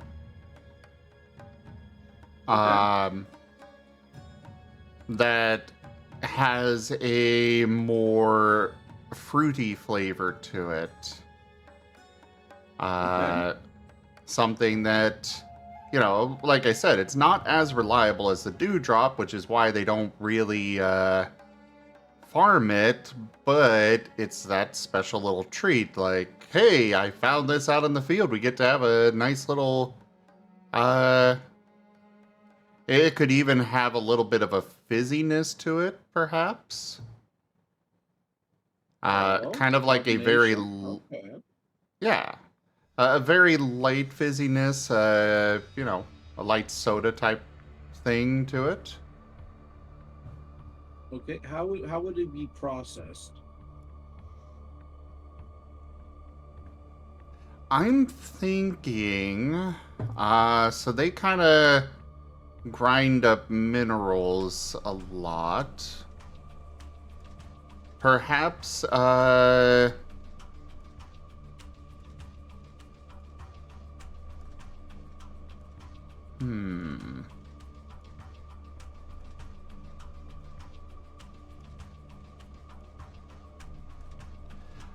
maybe you add a tiny bit of salt to it. Like, salt typically, you know, kind of makes things drier, but with this particular plant, again, going with the magic material because you say it can, it kind of causes the flesh of the cacti to shrivel up and thus kind of squeeze itself out. Oh, okay.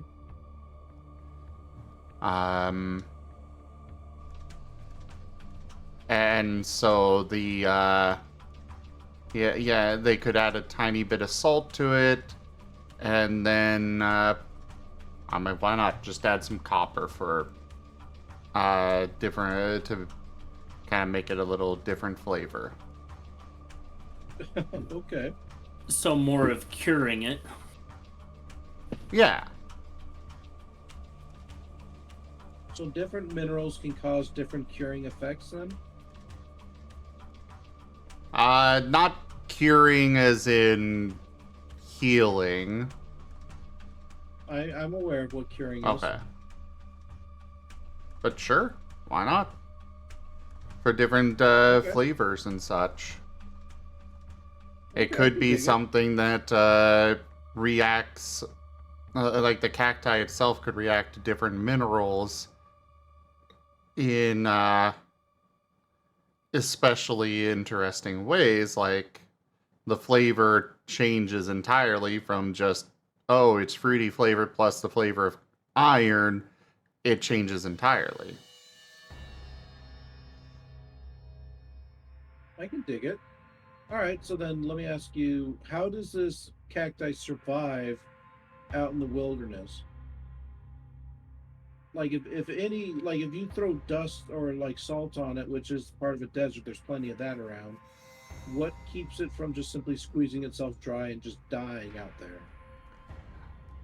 I'm thinking that it's the outer flesh of it itself.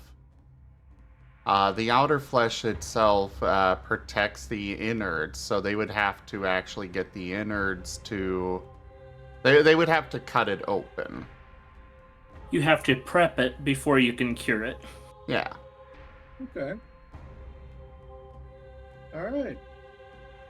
Yeah, it's just simple little. I mean, that's what I figured the answer was going to be, but I wanted to see if, just in case. All right. So once cured, it's squeezed into a cup, and there we go.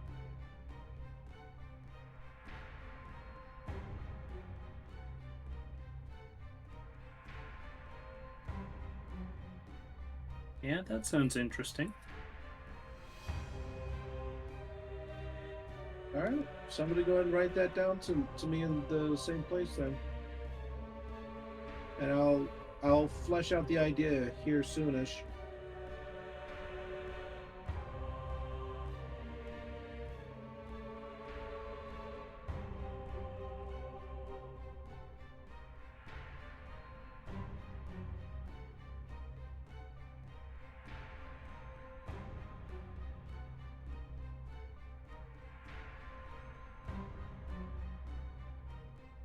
Okay, it's written down. Perfect. Thank you so much. Gibcab is asking, are the Shunta hunted? If so, they could easily be a source of materials with their leathery wings and sharp wingtips, and they could be a nice meal for soups or stew, as is often done with bats IRL, likely for special occasions given the use of water in a recipe like that, such as when a big hunt to prevent overpopulation is successful. Yes, they are hunted on occasion. Well, Gibgab's offering Yeah. a suggestion. Yeah, no, that's good. Go ahead and write that down and toss it my way. But yeah, the answer is they are hunted on occasion, and yeah, just those exact things that occur can happen.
And there you go. Just like that, we've come up with like 3 dishes.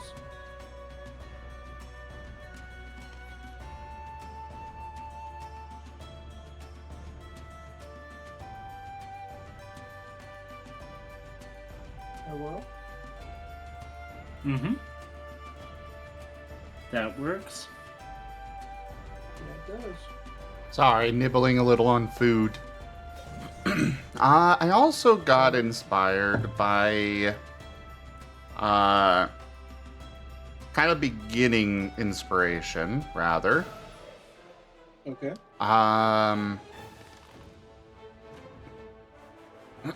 For the blah, blah, blah, blah, blah, blah, blah, blah, blah.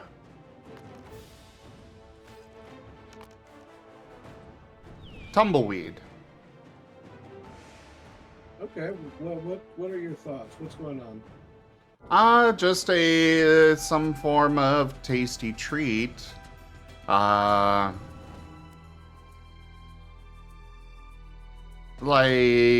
it could be that like a special occasion type thing.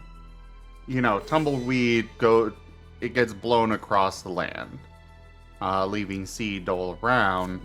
But when it does come by, they could go and it could be a situation where it's like, hey, honey, the tumbleweed's back. Oh, excellent. I'll go grab a bunch for dinner.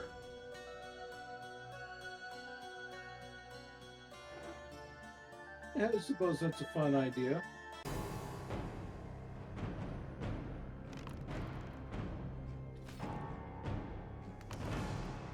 pretty easy to collect too, considering they live in a canyon system.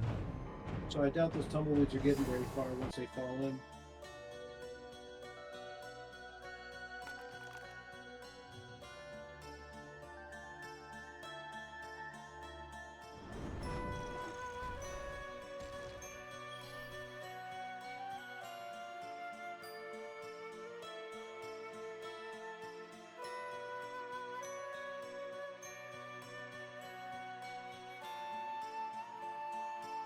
You doing okay there, Lightning Dragon?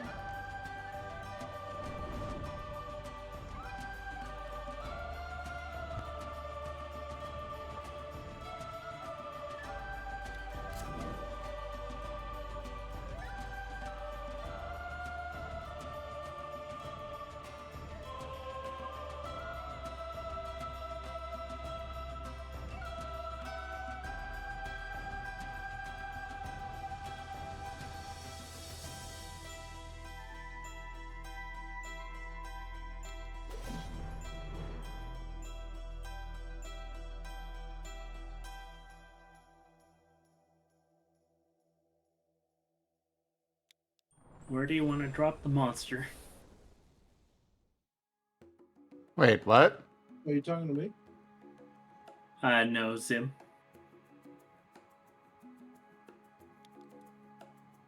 No, the monster is dropping here. Wait, I'm supposed to be able to evade. Ah, there's the evade.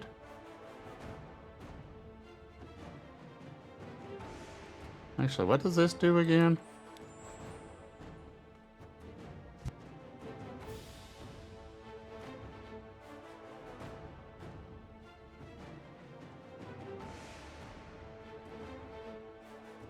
Oh, it just makes it a standoff instead.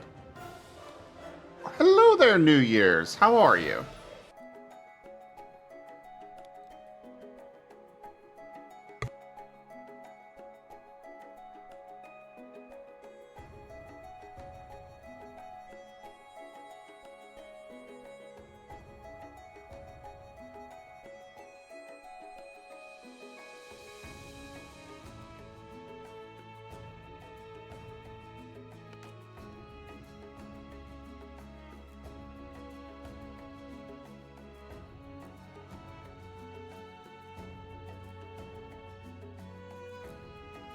The adventuring and brainstorming.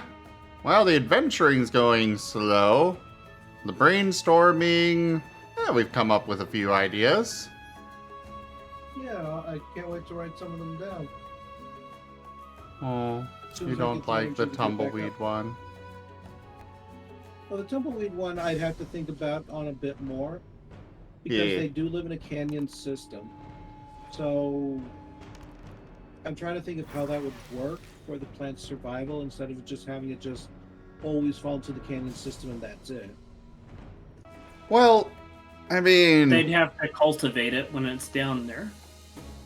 with canyon systems, like they have wind going through those canyons. So those tumbleweed would still get blown around in the canyon.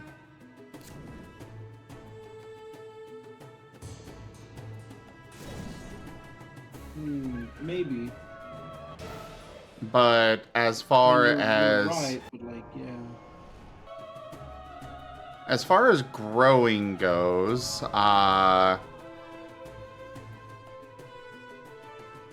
like tumbleweed, the entire purpose of tumbleweed is that it, as it's rolling around, it is throwing a bunch of frickin' seed everywhere. They are so notoriously impossible to get rid of. Wait, why did I skip a turn?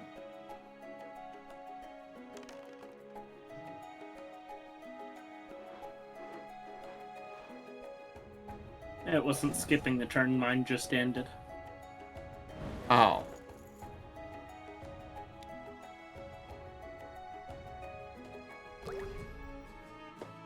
I'm only half paying attention to what's going on in the game. Okay, no, I am missing a turn. What the hell? It was a skip turn for everybody. Oh. Lame.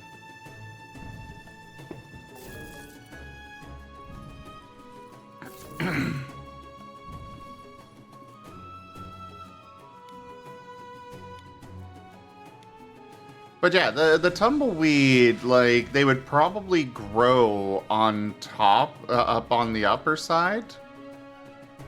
And, like, yeah, they would land down in the canyons, but that's literally after their life cycle's done. Like, when the tumbleweed is actually rolling around, the plant's already dead.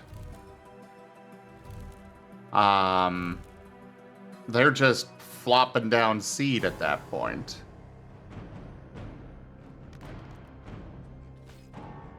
So as far as the survival of it goes, I don't think it would be a problem for the tumbleweed, even if they, you know, all of the weed itself winds up in the bottom of the canyon, because it would probably have just dropped all of its seed off up on the top on its way to a canyon.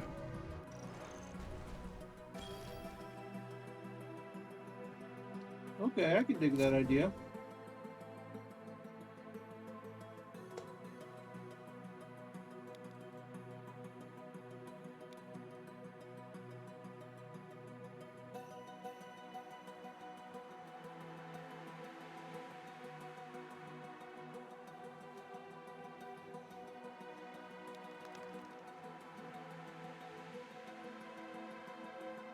One thing around here, you need to be careful with redneck bowling with tumbleweeds.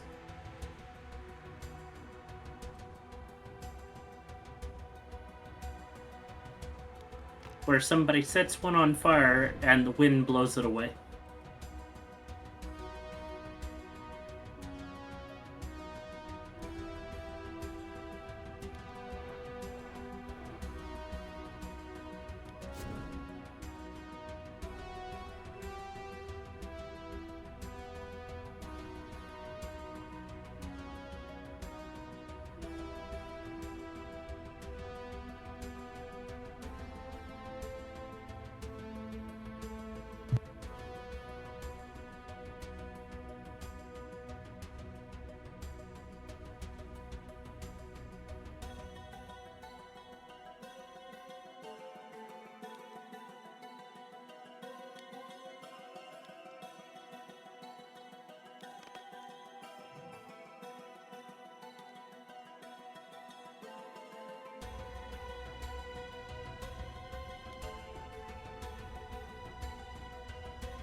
Le Duc.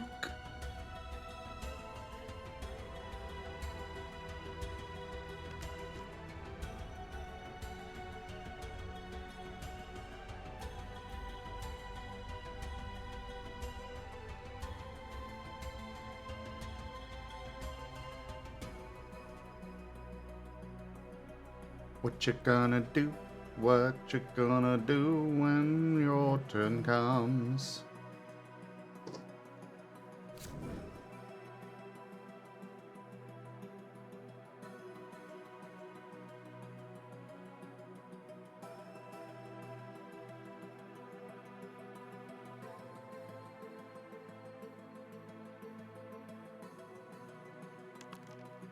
So anyways, did somebody write down that idea for Rygone?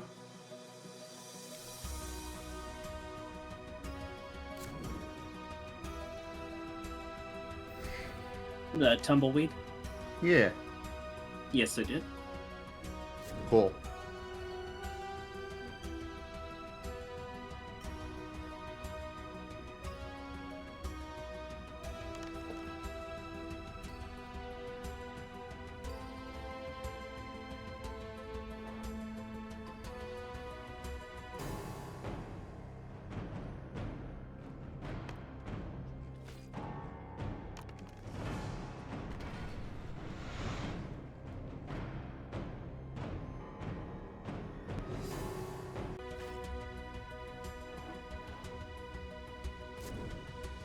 I'm just trying to think of what category I'd go in.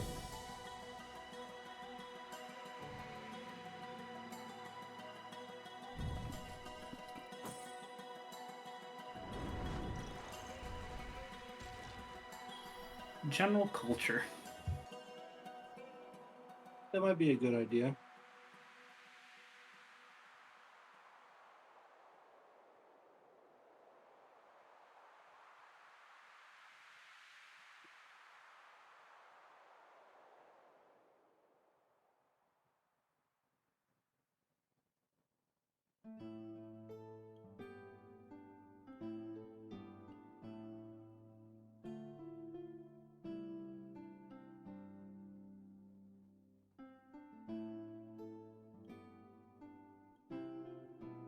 Duke. Okay. How about a mythological figure now? I thought they didn't have any religions or anything like that. They don't. This is mythology, not religion.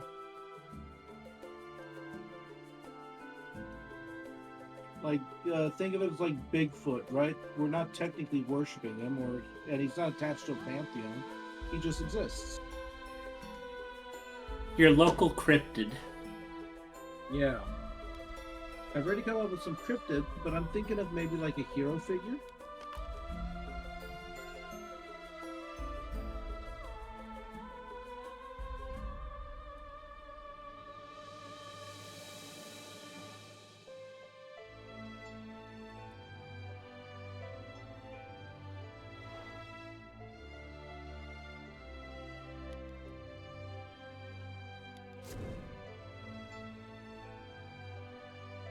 Oh.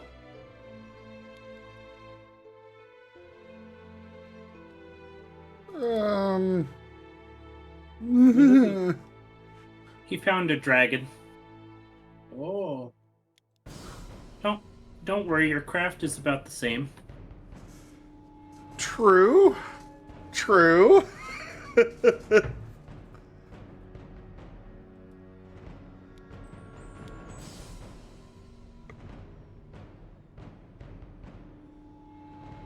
I'm gonna go ahead and use this.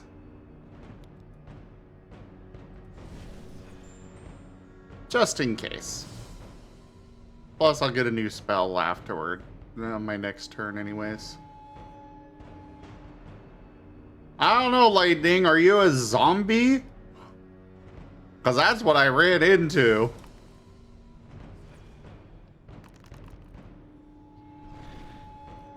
Hooray!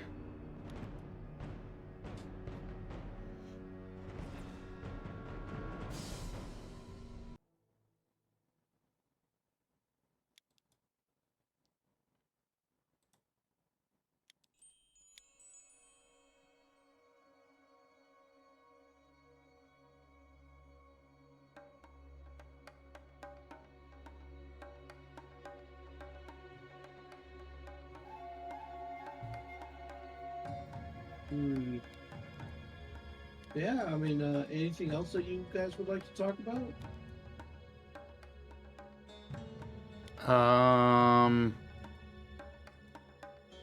Oh. It can be whatever aspect that you want.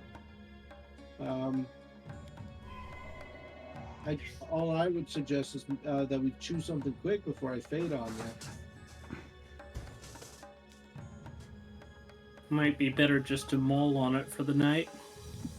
Okay, I could probably get up and get writing on those dishes. And Good. then mull over the other things here in a little bit.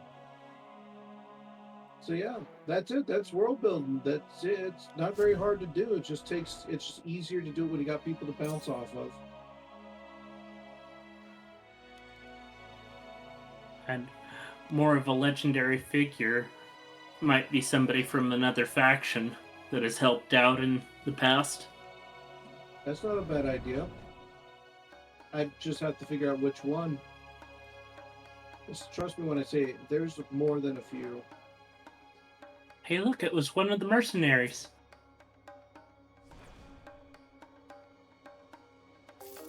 What do you mean?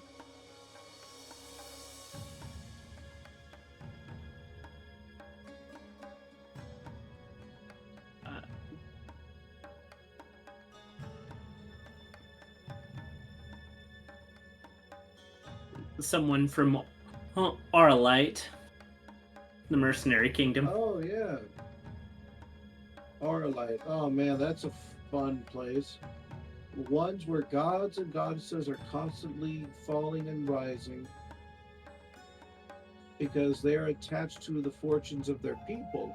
And if their people do well, so too does the god or goddess. And that would be why they're trying to influence the other people.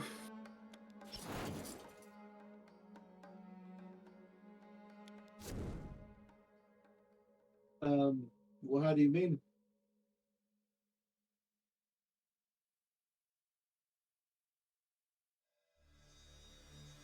If they could get some people from the desert to help them with their own issues, they may be able to be persuaded for their own city.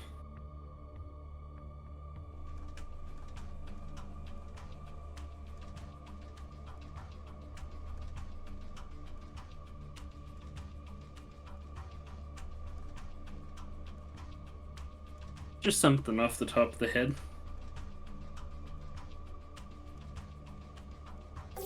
No, I like where you're coming from, and in fact, I could even slip them in as a kunai because that's literally something I wrote just for people who have essentially been transformed into Harith, but aren't Harith initially.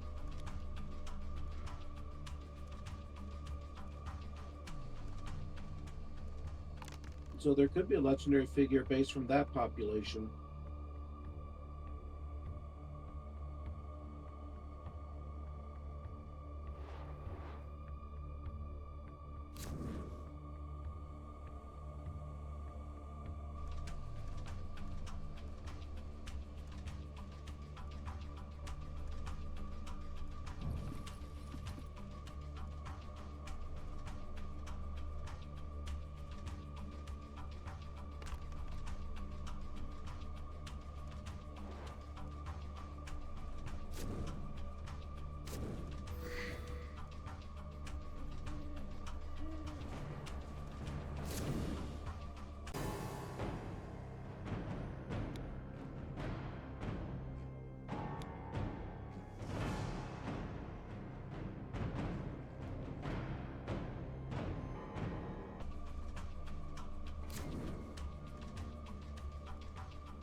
Oh, jeez.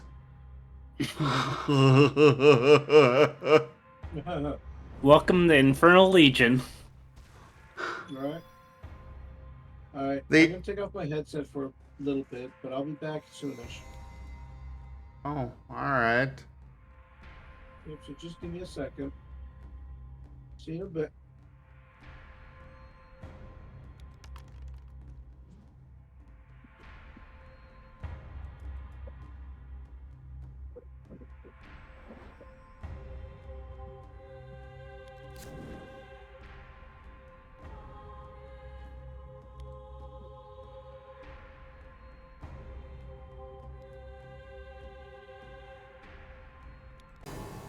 You know, I have all this craft, but absolutely no strength.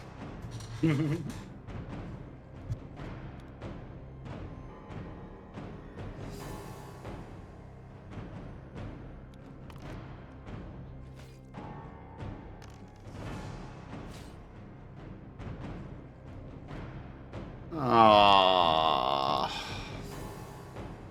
And that's what all your spells are for. I don't have any spells for this right now. But hey, I didn't lose any health. Oh, really, you stupid... Ugh.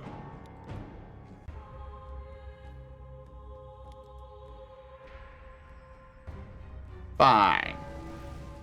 Your second highest with health.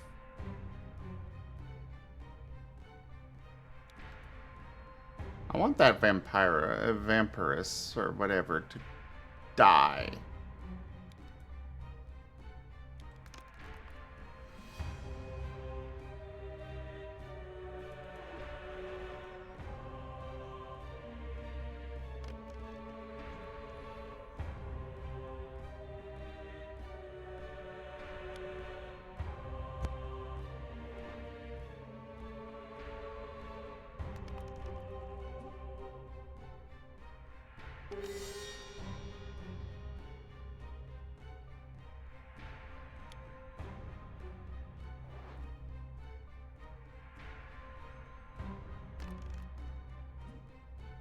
Yeah!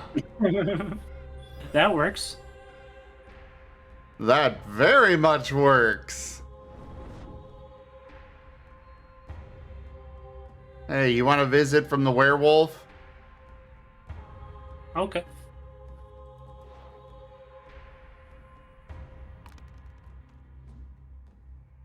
Oh, you weren't supposed to get that one.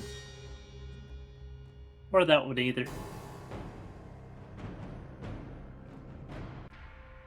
You were supposed to get a 1 and become werewolf. Like everybody else. No, I haven't gotten to become werewolf yet.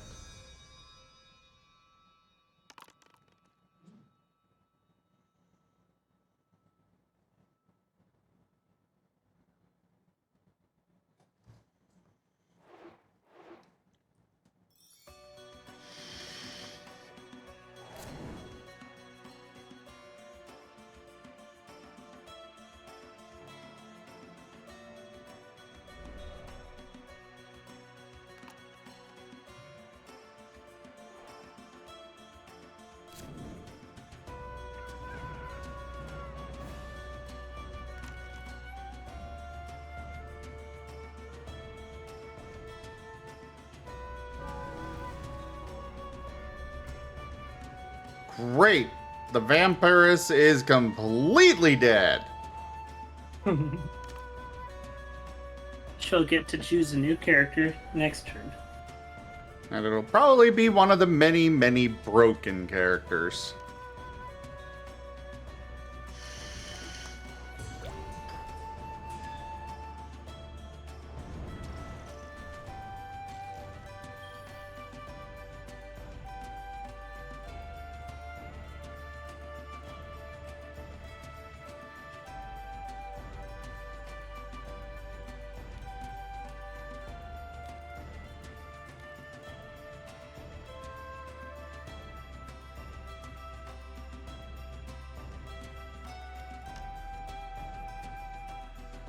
Oh, I don't want to go there.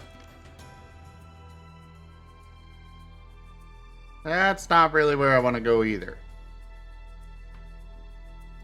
What is this one? Oh, it's just basic fields. Sure. Oh.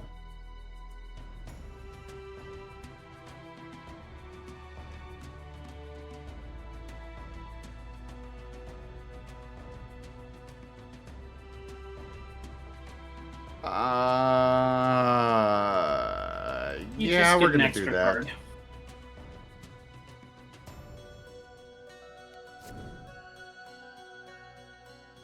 Discordant Dirge. Take all enemies in the discard pile, shuffle them, and place them back on top of the adventure deck. The Dirge then fail. Okay. I thought that was gonna put all the enemies from the discard pile on my tile, and I'm like, oh! Well, I'm super dead.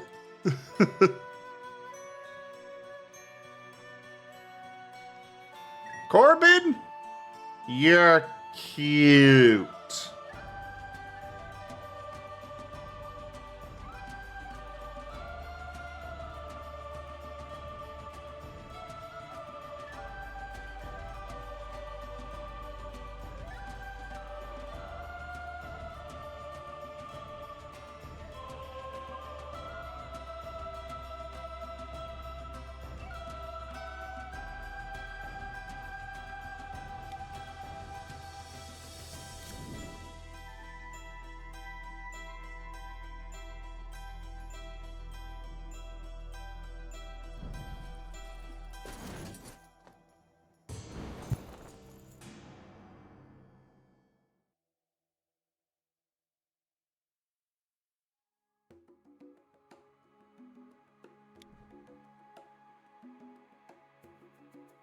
Boy, the ninja.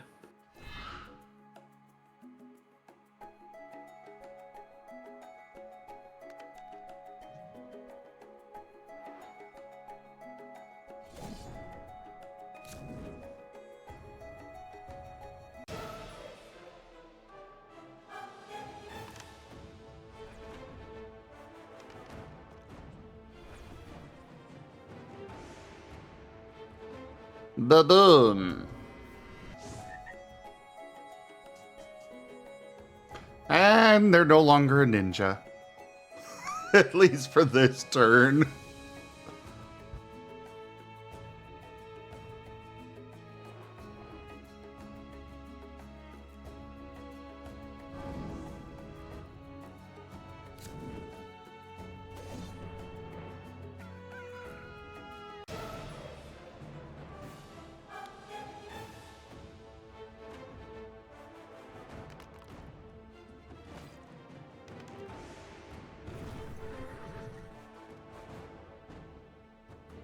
Uh...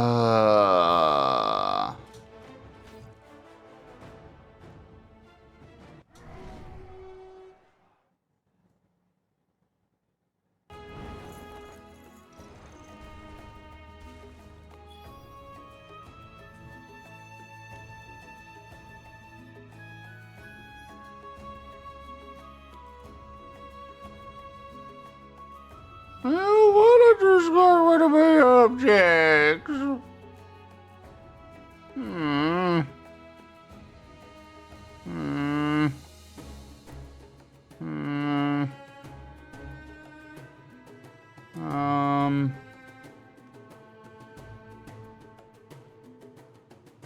Stormcore isn't that good. Yeah, that's just a dismantle. Get rid of your magical object. Yeah, we can get rid of that.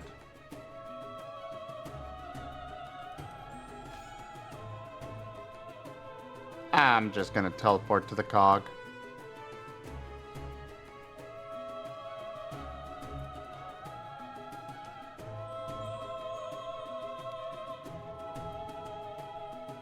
Yeah, Azul, I've been doing very well on this game.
You know what? Sure, why not?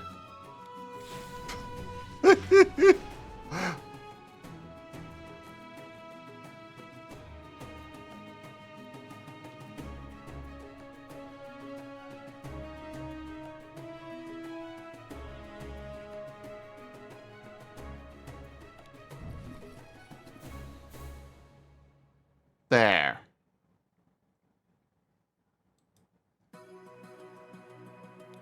So you got a scale bomb. Yep. A dragon scale grenade.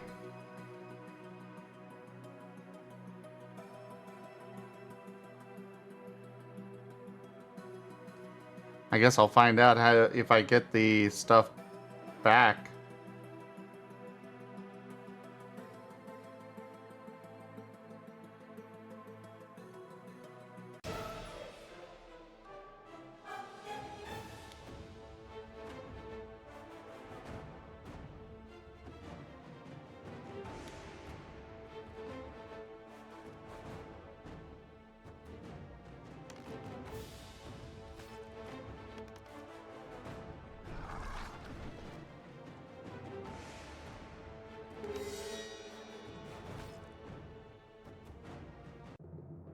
It was a standoff. It didn't kill me.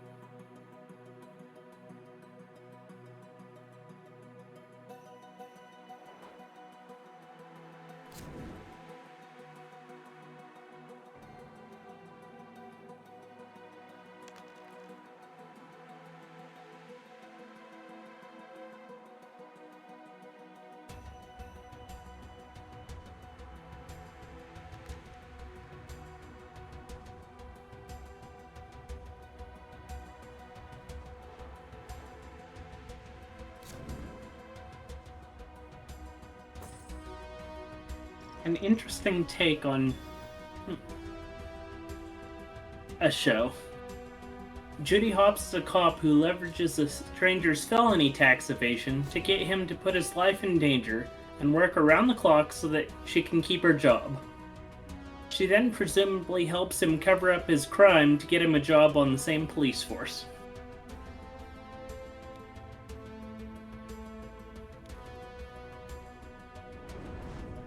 Yeah, but it's pretty accurate.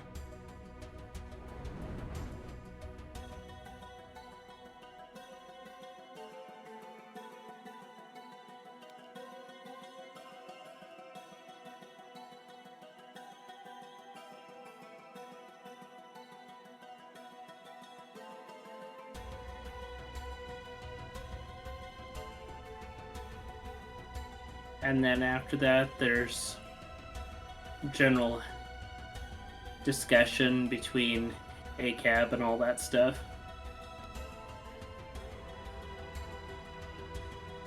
Philosophical debate. Let's not get into that. Mm-hmm.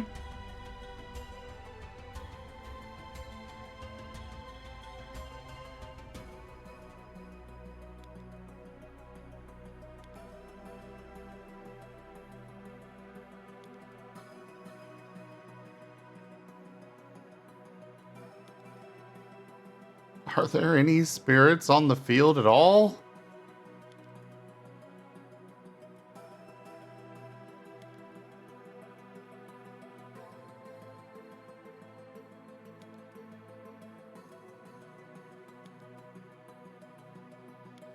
No? Huh.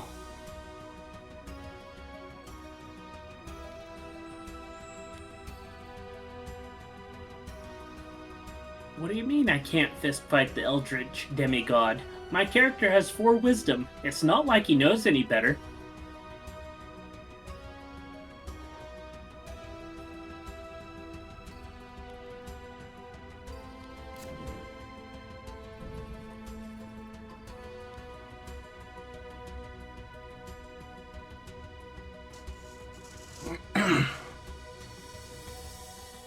Come on, werewolf. That's not no. I Just wanted you pass. to come to me. Ugh.